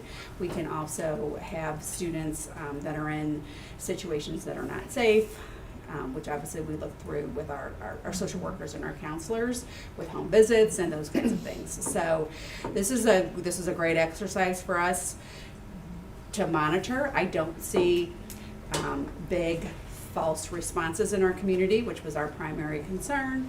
But what we do see is we've got 3 schools that have pretty large numbers of students that we've really got to track this summer with that. I think when they find out that they're not going to be placed in a classroom until that's provided, that'll be we'll be down to just a handful at each school. So Ms. White, I think one thing I would love to see on this chart is the number at each school whose letters were returned. Because when we send out things from the school and those letters are returned, that's an instant indicator to me So that they don't live there. they're in that process now to do it as a mailing to that address. They were sent home with the students in the first Gotcha. notification Okay. because we didn't want to incur the expense and we had the kids in Right. front of us. So we're now in the process, of getting those returned letters Gotcha. in this next wave of it. So it's a multi-step Yeah. process. Obviously, we wanted to do it over a long period of time. Starting in January and working through it gives us time to do that. And honestly, the later we collecting the address, the more accurate our enrollment's going to be. Because once they provided it, you're now falling into the window that they could move in, we don't know. So, we had talked about this initiative in the fall, but we wanted to start it in the spring. That's it. Good work. So a lot of work has gone into that, and because the safety issue came up, will you be doing it at the other schools that aren't at high capacity? I think we need to look at that in the spring again, that same time for this year. We should be able to validate some things at the start of the school and what they submit. So it's a pretty big initiative, Yeah. but this was our bigger schools that did it with that, and the remaining schools are fairly small. Yeah. Because the intent of this is not for people to homeschool their children. The intent is for us to make sure people are going to the school in which they live. The Yeah, school, they're assigned the school district, through our district right. lines, yeah. Uh-huh. I apologize for saying, we refer to that as their home Right, school. oh, I Right, know, yeah. I know that.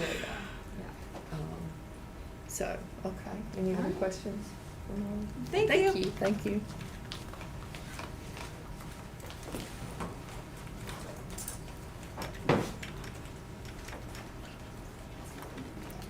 Well, hello, Ms. Richardson. Last but not least on the curriculum committee agenda. It's not afternoon yet, so I still get to say good morning. Good morning. All right, so this is a commercial about attendance code changes.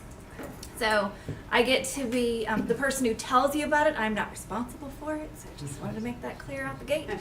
But we wanted to make sure that the board was aware of these changes so that as we started communicating with schools and families, that you would be aware in case anybody has any questions, where this came from, what it is, and how it's going to impact both our school system and our families. And at some point, they are gonna have some Oh, yeah. questions. Oh, yeah. Great. Okay, so before we get into the changes, I just wanted to provide the framework for what we do with attendance, so we have some context. So this information is not new. It is recycled, so you'll find that first bullet in the manual would provide the context that you need for understanding the upcoming changes, but as soon as the revised document gets published, I'll share that link with you so that you have it. We are required to follow federal and state laws and policies set forth by the Board of Education. So just in case the public is paying attention to this presentation, we can't choose to not follow these attendance code changes. We are required to follow them. Just as a basis, students must be present more than 50% of a school's instructional day, and we're going to talk about what an instructional day looks like in just a second. but they have to be present more than 50% of the instructional day to be recorded present for that whole day. This student accounting manual is abbreviated SASA, so when you see SASA in the presentation, it's just referring back to that publication that tells us how to code attendance. So instructional minutes include only those with allowable codes. There are certain things that happen within the normal course of a school's day that is part of it, but does not count in instructional minutes. So that is typically lunch, passing time, homeroom minutes, things like that. And for just to make sure that you guys are aware, recess is included for instructional minutes for K-5. Okay, so everybody good with this? Because things start to get a little complicated as we move forward. So, all right. I put 2 examples for you just to make sure that we all have an understanding of what that looks like, what minutes a student has to be there for the day to be counted as present. So in our elementary and middle schools, we use what's called daily attendance coding, where attendance is recorded in a homeroom period, and it reflects the student's attendance for that day. So one attendance code for the day that reflects the student's instructional minutes for that day. So a typical example elementary or middle school day, we'll pretend it runs from 8:35 to 3:40, which is 425 school day minutes from start to finish. But when we subtract out lunch, it's only 400 instructional minutes. So in order for that student to be present for that day, they would have to be at school 201 or more minutes to be counted present for the day. Okay, great. High school example. So high schools use what's called period attendance. So each period, a teacher marks that student's attendance for that period. But throughout the day, all of those minutes aggregate as to whether a student is present for the whole day or not. We have a few less instructional minutes in the high school because we have to deduct the passing time. So the amount of time between classes also is subtracted from the amount of instructional time. So for a typical high school, you're looking at 385 minutes, give or take. Those are not exact minutes, but just for the purposes of illustration, a student would have to be present 193 or more minutes at the high school to be recorded present for the whole day. Good? Mm-hmm. All right, great. So, absences are coded in like 3 different categories. We put them in 3 different buckets. Not new information, but they are coded as lawful or excused. And so those include but are not limited to things like a student is sick, they have a medical appointment, or they are involved in a school-sponsored activity. Unlawful absences is anything that falls outside of that, where a student is willfully absent from school for a reason that is not considered lawful. And then we have the suspension category. Okay. So those attendance codes are what we use to note why the student is not at school for that period of time. It does not in itself indicate that the student was absent for the whole day. It's this amount of time the student was not at school, this was the reason the student was not at school. That's going to become more relevant as we move forward.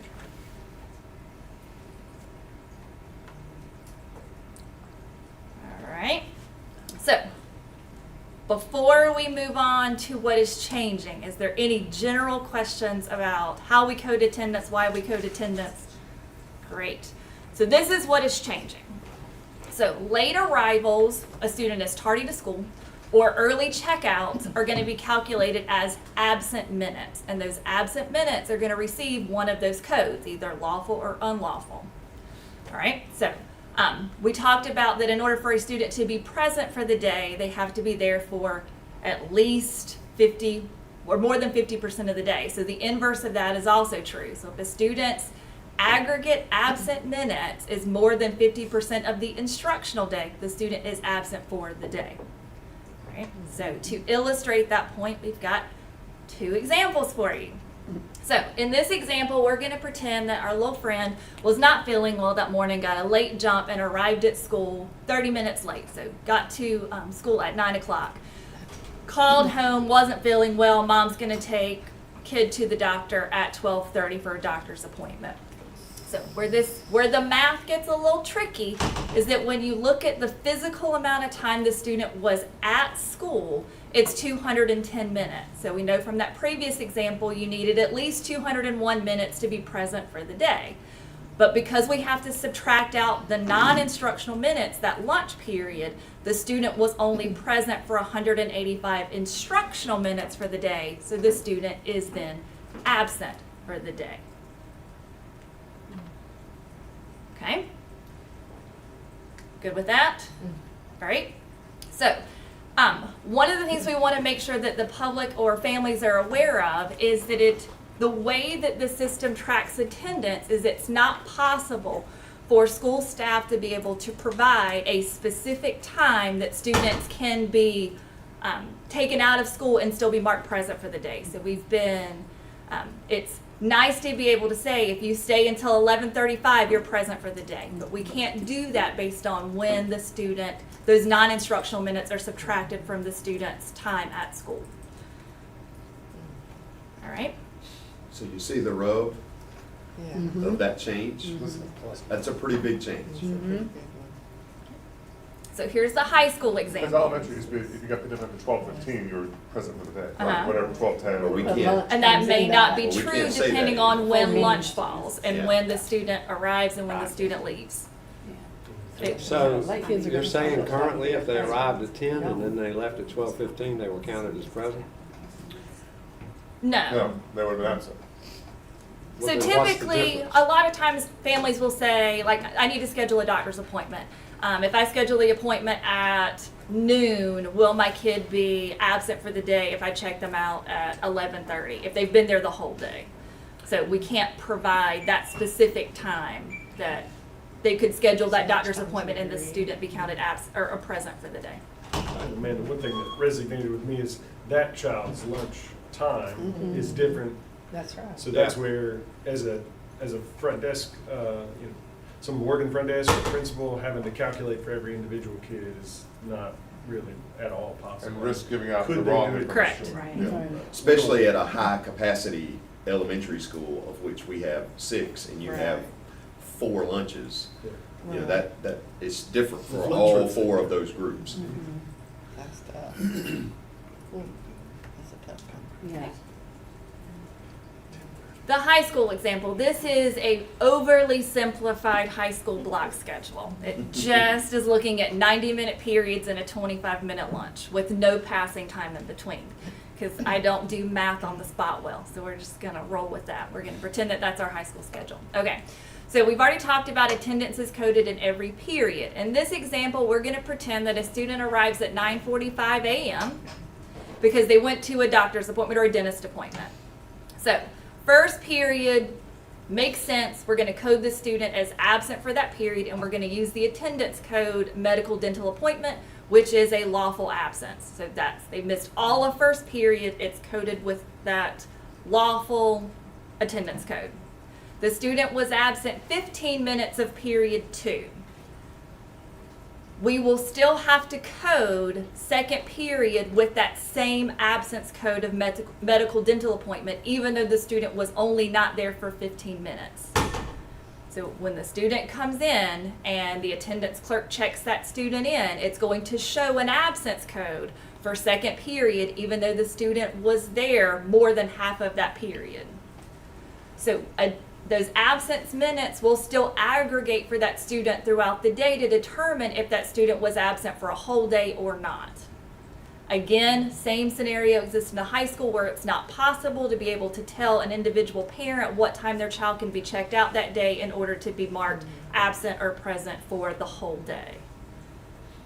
This is going to be a significant shift at high school coding period attendance. And we'll talk about additional impacts in just a moment. Just understanding the example, do you have any questions about the high school? And I would say if someone calls you with a complaint and you're not 100% sure, refer them to us. Yeah. Don't give an answer. Don't Refer them to our team. I'm sure that we have a plan of making parents aware of all Well, this We're is the gonna do our first part of the best. plan. So in this example, is period 2 is whatever, an hour and a half? Mhm. So he is not going to get, he's going to have an hour and a half of absence? No, Minutes? so he's only gonna have 15 minutes of absence for period 2. The system tracks the time the student's checked in. So those absent minutes are gonna be only what is aggregated throughout the day, but it's going to show, and when we talk about impacts, you'll see where that is going to be, I think that we have to make sure our families understand, is that it's, all that that information is telling you is that student missed some minutes in that class for this reason. It's not an indicator of a whole period or a whole day absence. It just indicates the student was not there for this reason. It's important for them to be at school. I was just saying, I can't say that, I mean, I completely understand why they're doing this, but it is a real big mindset shift from what we've always done. So I think parents are going to have to really try to understand this, because that's a big deal. Normally they're like, well, if they're just there half a day, but is it really fair to be counted at school a whole day when you're only there half a day? I mean, Vicki Smith says no, probably not, but that's just the way we've always done it. But this is going to be a big shift in thinking. That's a great segue into the impact section of the presentation. So this is where we perceive that there is going to be impacts. So the biggest one is when we pull information out of the student information system. Previously, the way tardies or late to school, late arrivals, and early checkouts counted is that they were kind of put in a separate bucket outside of absences, and now they're going to be pulled into those absent counts. So it's looking at the attendance code and the number of times that attendance code appears. So that's either for the whole day for middle and elementary schools or by period for high schools. So in all reports, attendance summaries, and in the parent portal where you see a summary of attendance, it's going to show a count of those attendance codes. It's not necessarily going to mean that that student was absent for more than 50% of the period or for more than 50% of the day. So this is going to be a huge shift in the way that we look at specific stock attendance reports within the student information system. And it's why we're letting you know, and we're going to prepare information to share with families, so when they look at the parent portal and they see that the student was absent and they know that they checked in at 9:30, that doesn't mean they were absent for the day. It just means they were absent for some minutes of that day. And that occurs even if the absence is lawful.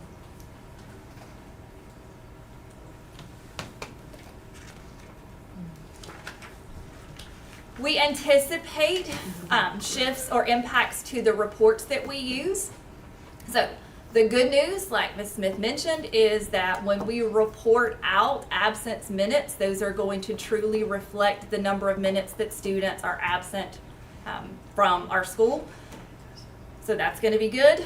But where things get a little complicated is our local reports that have relied on attendance aggregations may need to be reviewed. So we may need to look at different definitions for certain things. We may need to develop new reports or ways to pull the information out of the system.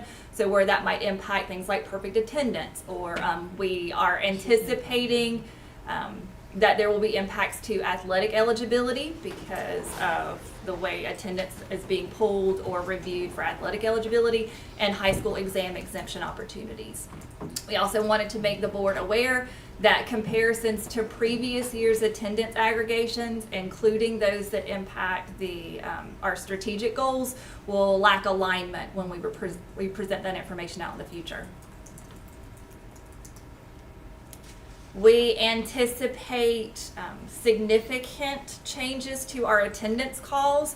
So the way that the student information system triggers those automated attendance calls is it looks for two things. It looks if the student has an absence code, and that absence code is unlawful. So if that's the case, then a student will receive a call that day. The calls go home around 4 o'clock that the student was absent. And we need to make sure that our families are aware of that, because it's going to result in more families receiving attendance calls. Is this just because there's a change in the policy related to making the call? So it has to do with the way the I don't attendance understand. codes were configured in the student information system. So the early checkout codes previously wouldn't trigger the attendance call, and next year it's going to. So those early checkout codes will trigger an attendance call. whether the student was absent for more than 50% of the day or not. Because they were allowed to be absent in the past for half a day and not get that call. As long as they were present for But half this a is day. saying it's an unlawful absence, Mm-hmm. okay? And it's unlawful Correct. because of the reason Correct. of the absence, not the amount of time Correct. of the absence. So if the parent comes in and something they check the changed. child out and they've got a doctor's note at the time, then that would be coded as a lawful absence. They wouldn't get the call. So give me an example of last year they would not get a call, and this year they will get the call. Same exact. So any early checkout for a Scenario. non-lawful reason would get the call. Last year So they they would not weren't have. getting the calls last year, Correct. even though they were unexcused. Correct. They did not get the call. Or they may Or- be unexcused at the time the call Right. is made. For instance, when I take my daughters to the doctor, I usually put them in the afternoons. I pick them up after lunch. I don't return the doctor's note until the The next following day. day. I didn't get the call because they were there for, it used to be 12:10 or whatever it was. Yeah. I would pick Maddie up after 12:10, take her to the doctor. At that point, it's an unexcused tardy because I have not returned the school note until the following day. I will now get that call. Does that make better sense? Well, I mean, I understand the difference. So why aren't we waiting a day to get the excuse? We have limited control over the way the automated system makes phone calls. Oh, okay. Also, leaving campus. Yeah, that's, Yeah, we do like the calls to go pretty quickly because it is a safety issue. If for some reason, we want to make sure that parents are aware quickly that there was an unlawful absence. It really helps, obviously, at the high school level, where students may or may not be. Of course, if Honestly, a they- kid skips and they're marked absent by the teacher, it goes into the system, a phone call goes home that day, and the parents know that the kid wasn't at school, and then they call us and say, well, I didn't check them out. Well, they were not in class. That's a parent problem. so this information is not new. It's just for context on how we are handling students who are not in compliance with our attendance policy. So this is the information the board has reviewed and supported before, but it's just there for context. And then, so the purpose of doing that is to just say that based on what we anticipate happening with the fact that the late arrivals and early checkouts will contribute to those aggregated absent minutes, we anticipate that that will push more students over our threshold for unexcused absence counts, which would increase the number of students that would be out of compliance with our attendance policy. So that would, we've already shared that information with Meredith Lloyd, and she has shared it with our, with her department on support, like with truancy and things like that, and making sure that we are notifying families of those, when they meet those thresholds of 3, 6, and 10-day absences, et cetera, and the way we follow up with that. The social workers just got a lot more work, I would say, if we're counting every minute. I think it's good work, though. It is good work, and I'm not saying it's not needed, just saying that they just got a little more busy. And we won't know the full, I mean, we're guessing based on the changes that this is gonna happen. We won't know until the policy or the changes in effect and we start to track the information. All right, so that leads us to our next steps. So we are still in the process of reviewing all of our attendance policies and procedures for the next school year. We want to make sure that any place where attendance information is communicated to families is consistent with the change that we just talked about, so things like student handbooks. We want to make sure that we review our strategic plan to determine the impact this is going to have to the metrics we've provided, or a way to be able to bridge that as we present attendance information in the future.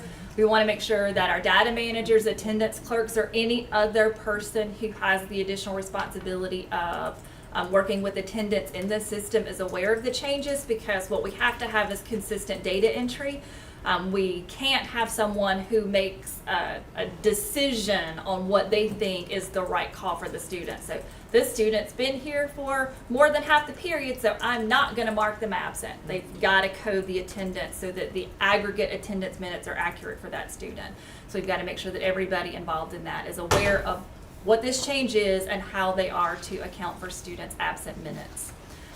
This is the first step in communicating with our internal and external stakeholders to make them aware of this. And I will reiterate what I said in the beginning is this is a change that we are sharing with you, this being made at the state level. So we don't have the choice on whether we comply with this or not. So we just wanted to make sure that we give you guys time to digest the changes and share it with their families so that they aren't surprised when these impacts start to happen at the beginning of next school year. And then our auditing steps is to make sure that all those staff members who are responsible for entering and updating attendance are doing it correctly before we submit our first state compliance report in the fall. Because student attendance is a legal That's document. correct. That's correct. So there hasn't been a change in attendance policy. This is just a change, an administrative change? Correct. It's a configuration change within the student information system that's going to yield these impacts. From the state. And we will obviously monitor, and, our respective groups will always advocate as needed if there's any changes or coding or reporting that we can pull. Because even though they're changing practice in the system, it is a system. And we're confident we can pull the correct report with proper coding. I'm glad you said that because it triggered a thought. This is hot off the press, and I even wrote hot off the press in my notes, and I forgot to say it. So there is a report that has been suggested that we push out. It looks like a report card. It's a report card template in the system, but it will pull an aggregate count of whole day absences. And we can push that report out into the parent portal. It's not going to change what you see, like the screenshot I showed you earlier with those counts. It's not going to change that, but it is a way for a parent to see the number of whole day absences their child has, and it would update. It would only be accurate for the day prior. It wouldn't be accurate as the day of, but they could go back and continue to check that report with that total number of absent count. So as a way to make sure that they're aware of that. And if there's any other reports that DPI shares with us, we'll be happy to share those and use those in our reporting. So right now, parents are at home scheduling those routine doctor appointments for the work days. Right now. All the Is that doctors and right? dentist offices are gonna be flooded. That's right. right? Work Best days. case scenario, yes. Yeah. Thanks. Thank you. Wow, that was a lot. Another good reason we did the calendar 2 years That's in a right. row Yes. in advance. Yes. Now they know.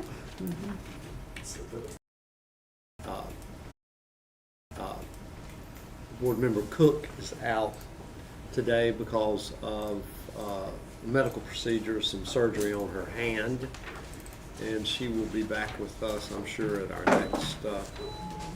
next scheduled event. So take care, Catherine. We'll see you soon. That's right. And I'll also mention that this is a committee meeting. It's not required that we have a quorum, although we do have a quorum.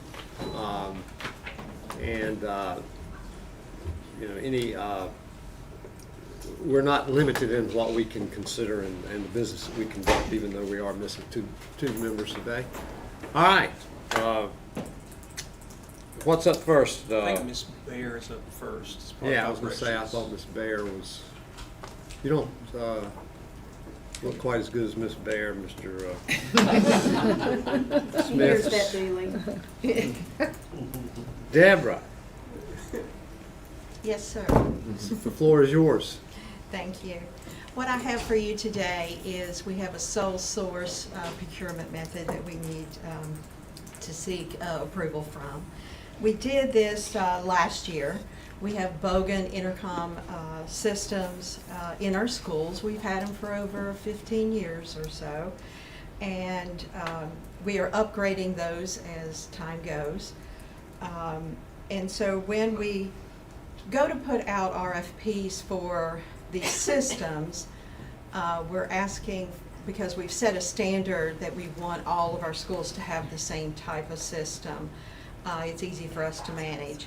And so we put those out on bid. A lot of times we only get the local rep that is in this area because we're asking specifically for a Bogan system.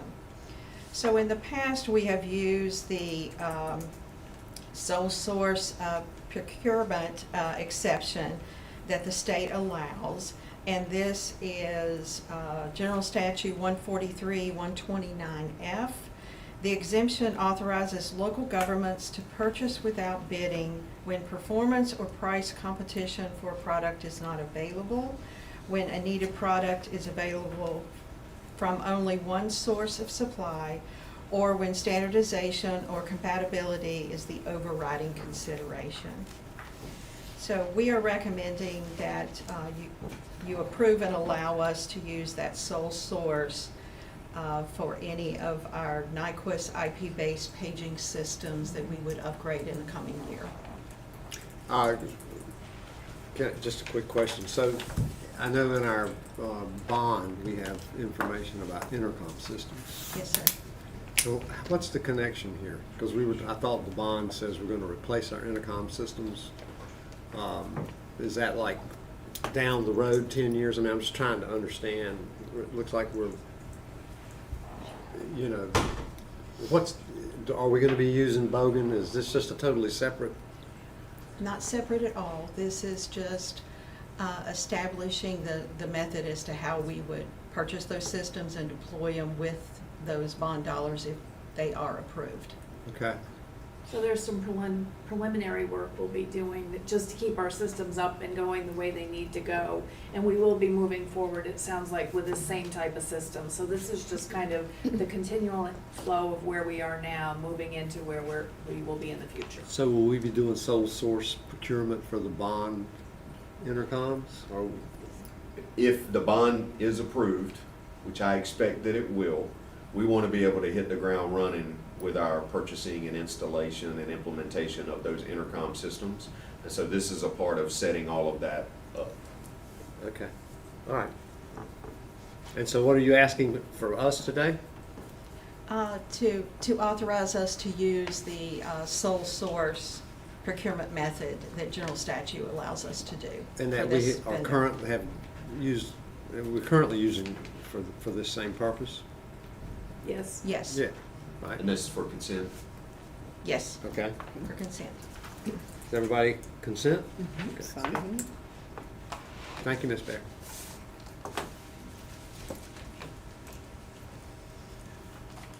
Okay, first, only a couple items today. First is the KI MOUs. This is our standard yearly agreement to provide, ensure potassium iodide KI is available to students and staff in the 3 schools that are geographically close to the Southport nuclear plant, that being South High, South Middle, and Southport.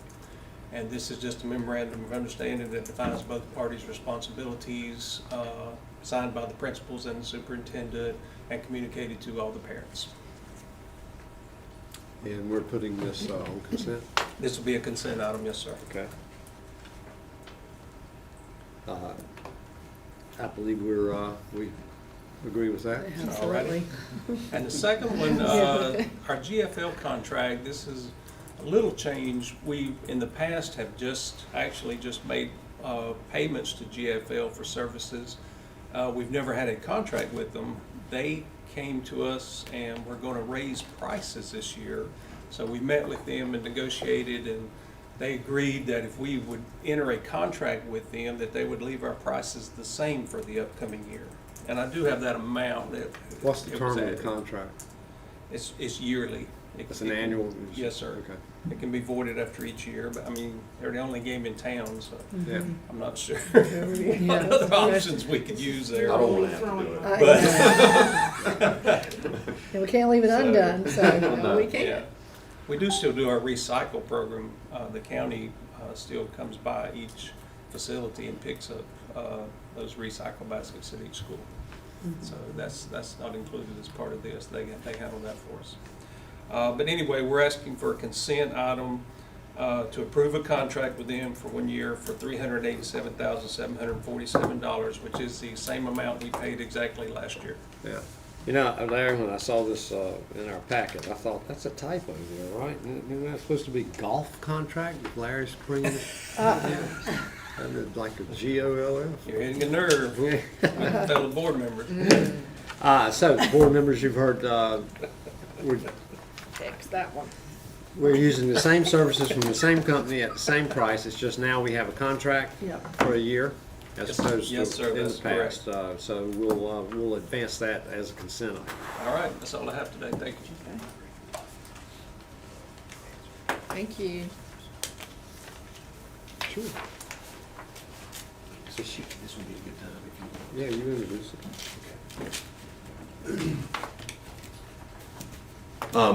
Very quickly, members of the board, we didn't place this on the agenda because it was a more recent thing. It was a question that came up from, I think, from the board. I'm not sure who, but there were some questions about the anonymity of Google surveys that we use as a part of our Google Apps for Education package all across our district. You know, we survey people all the time for all kinds of things to get feedback from our staff. And so I asked Ms. Baer to be prepared to just kind of give a report on how that works from our technology team as far as surveys being anonymous. And so she is prepared to just share some information and answer any questions if you have any. This seemed like the right time. Perfect. Welcome back. Thank you, thank you. So when the question came up about the surveys that are done through the Google Forms in our system, our technology team set up some surveys, looked at logs, dug into the system to see what we can see and what we cannot see and exactly what the system was doing during that time.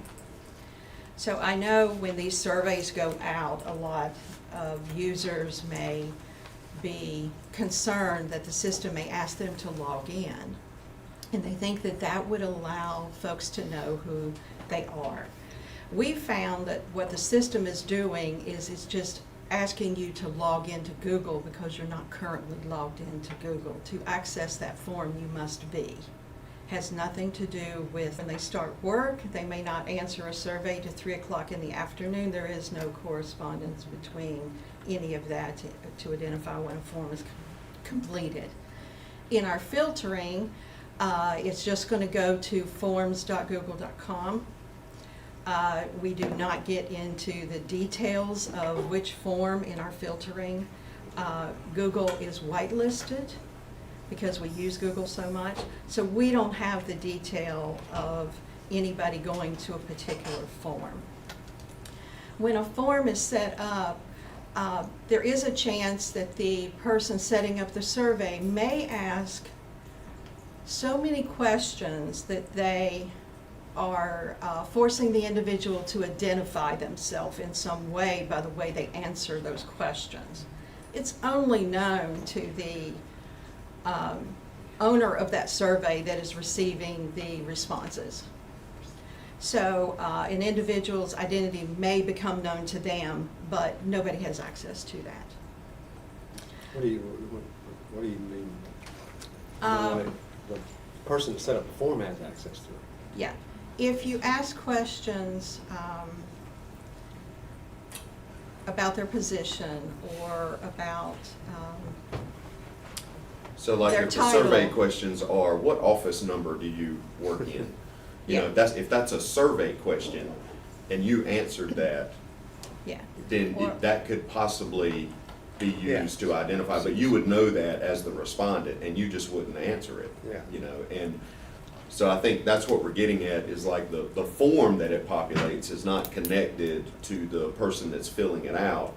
But the person who created the survey, it is possible that they could include questions that might help to Identifying identify. questions. Yeah, exactly. Types of identity. But like as a respondent to a survey, if you want to be anonymous, you should always be conscious of the questions that you're answering Sure. too, you know. Yeah. We only have one superintendent, so if we ask for title, we're going to. That would make it pretty- And he's superintendent, then, you know, the person receiving those responses would know they came from the superintendent. So a little bit of caution there. Also, the owner of the survey, when they get the results, they are responsible for who, if anyone, that they share those results with. Within the Google system, they have the right to share those, like within their department, if this is something HR is doing, for whatever their purpose is of doing the survey. So that's kind of the basis of it. Now, I will say that what Google retains at their corporate level is a different situation. We do not have access to that. We do know that they are keeping track of it, because if you say, I do not want a person to be able to answer this survey more than one time, it has to keep track of who comes in and answers, so they can't do it 2 times, okay? We can't see that, but we know in the background it is occurring, all right? So Google may have a whole lot more information, but we cannot get to it, okay? The only time that, other than the owner of the results giving someone access to the results, would be if someone from leadership gave directives to technology to go into the Google Vault, which has everything. It says, for whatever reason we cannot find this, can you go get it for us? We would go get it. But we have strict rules in technology that we only do that with the directors from leadership to go into the vault and to retrieve something for their benefit with whatever they want to do with it.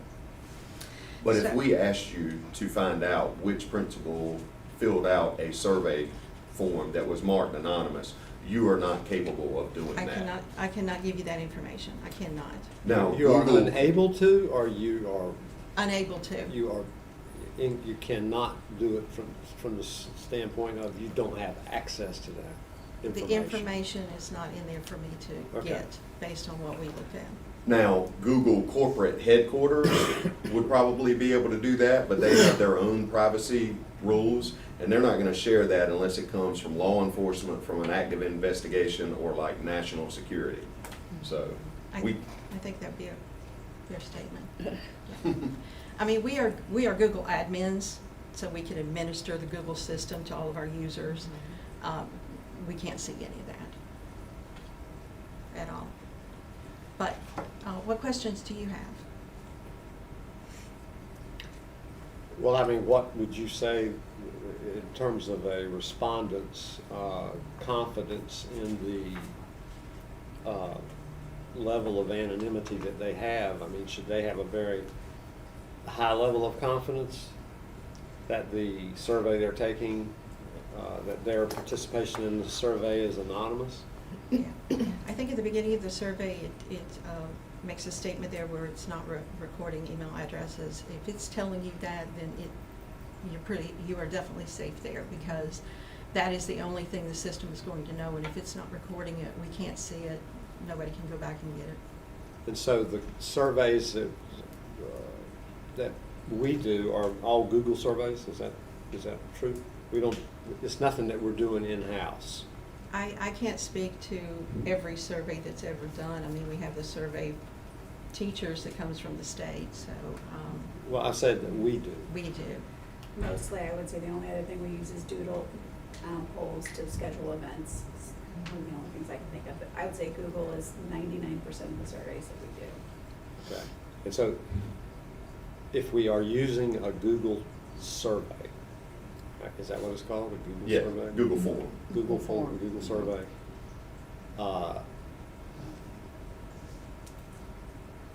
Any digital identifying information, if there is any, sits on the Google side of it, Yes, sir. which we do not have access to. We do. Okay. And I will say this is all dependent upon the person setting up the survey. Right. Doing the setup of it properly. Well, and sometimes you don't want it to be anonymous. You know, Right. so the person creating the survey chooses whether it's anonymous or not. What do you want for lunch? Right. Yeah, what do you want Oh, for yeah. lunch? That survey, we need to know who, it's not Yes, anonymous. you do. Right, right. Okay. Thank you. Thanks. Thank you. Thank you, Ms. Fair.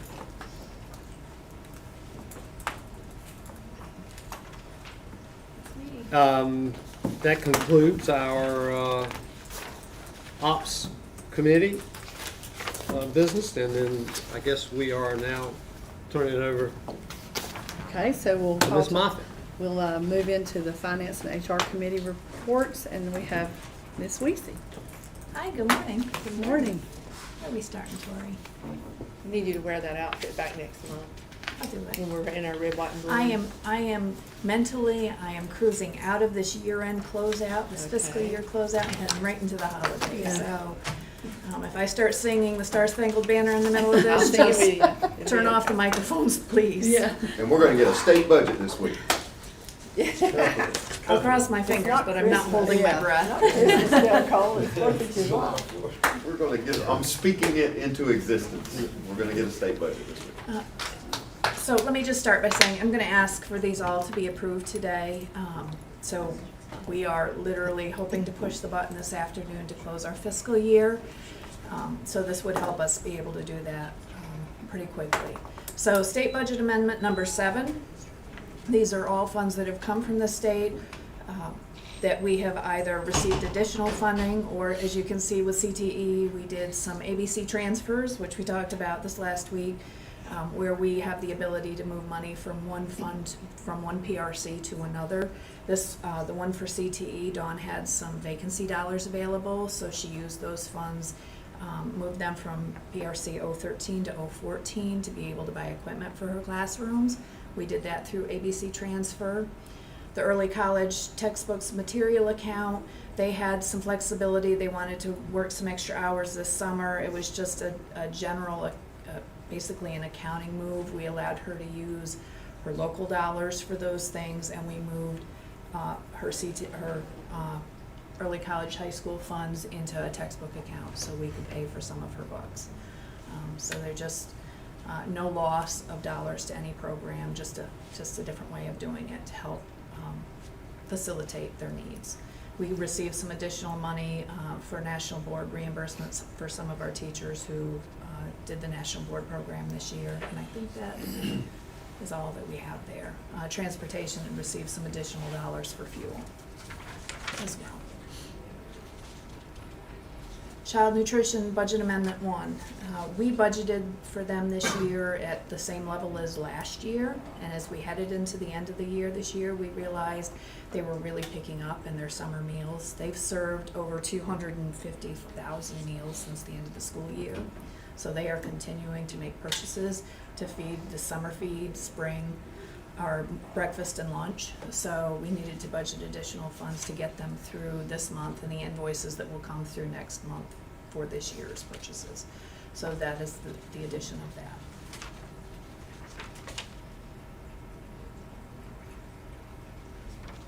Fund 6, we have had a student scholarship account going back well before I even began managing budgets for the district through the Odell Williamson program.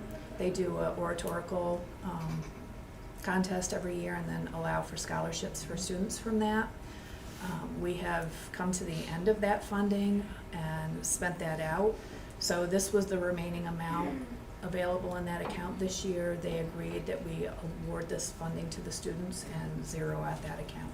So that's what this entry is doing, is budgeting that so we can write checks to the students' colleges and zero the account out. It's okay, because I was headed there next. Should they decide, and they have now said, after they said they originally weren't going to continue it, they've now talked about maybe stepping forward again and providing more funding for that. This fund was prior to the special revenue account that we spoke of earlier, Fund 8. We'll just put this into Fund 8 moving forward, which will protect it for those students. But it will close out this fund, which has been an oddity on our books for a number of years. So thank you. Thank you, and it's wonderful of them to continue this. And then the last one, of course, is Special Revenue 6. This is that special account where we get funding for culinary arts, where they went out and did catering. That fund comes back in. We got some additional money from the Spark program this year to help with setting up the classroom, because we forward funded that locally. That money is just going to go back in and help offset the salary costs. Shiloh Middle School's PTA made a donation, a large donation to the school to buy a gator. We actually received that this week. There's a grant there that Eimer had applied for and received to help offset the cost of the summer feeding. And then we had some vending commissions that have come in this year that we used to help support some of our social activities for our central administration. And that's all I have for you today. You have any questions? And this is for action today? Please, if we could. Okay. We certainly don't want to hold up your closing out the budget for. No, we do not. No, so. Do I have a motion to approve the amendments as presented by Ms. Wissy? Motion. Motion by Ms. Moffitt, second by Ms. Smith. All in favor? Aye. Aye. Okay. Thank you. Thank you. Thank you. All right, that concludes our committee business. Do I have a motion to go into closed? Motion. Motion? Second. Second. A motion by Ms. Moffitt, second by Ms. Smith. All in favor? Aye. Aye. We're gonna meet in my office first.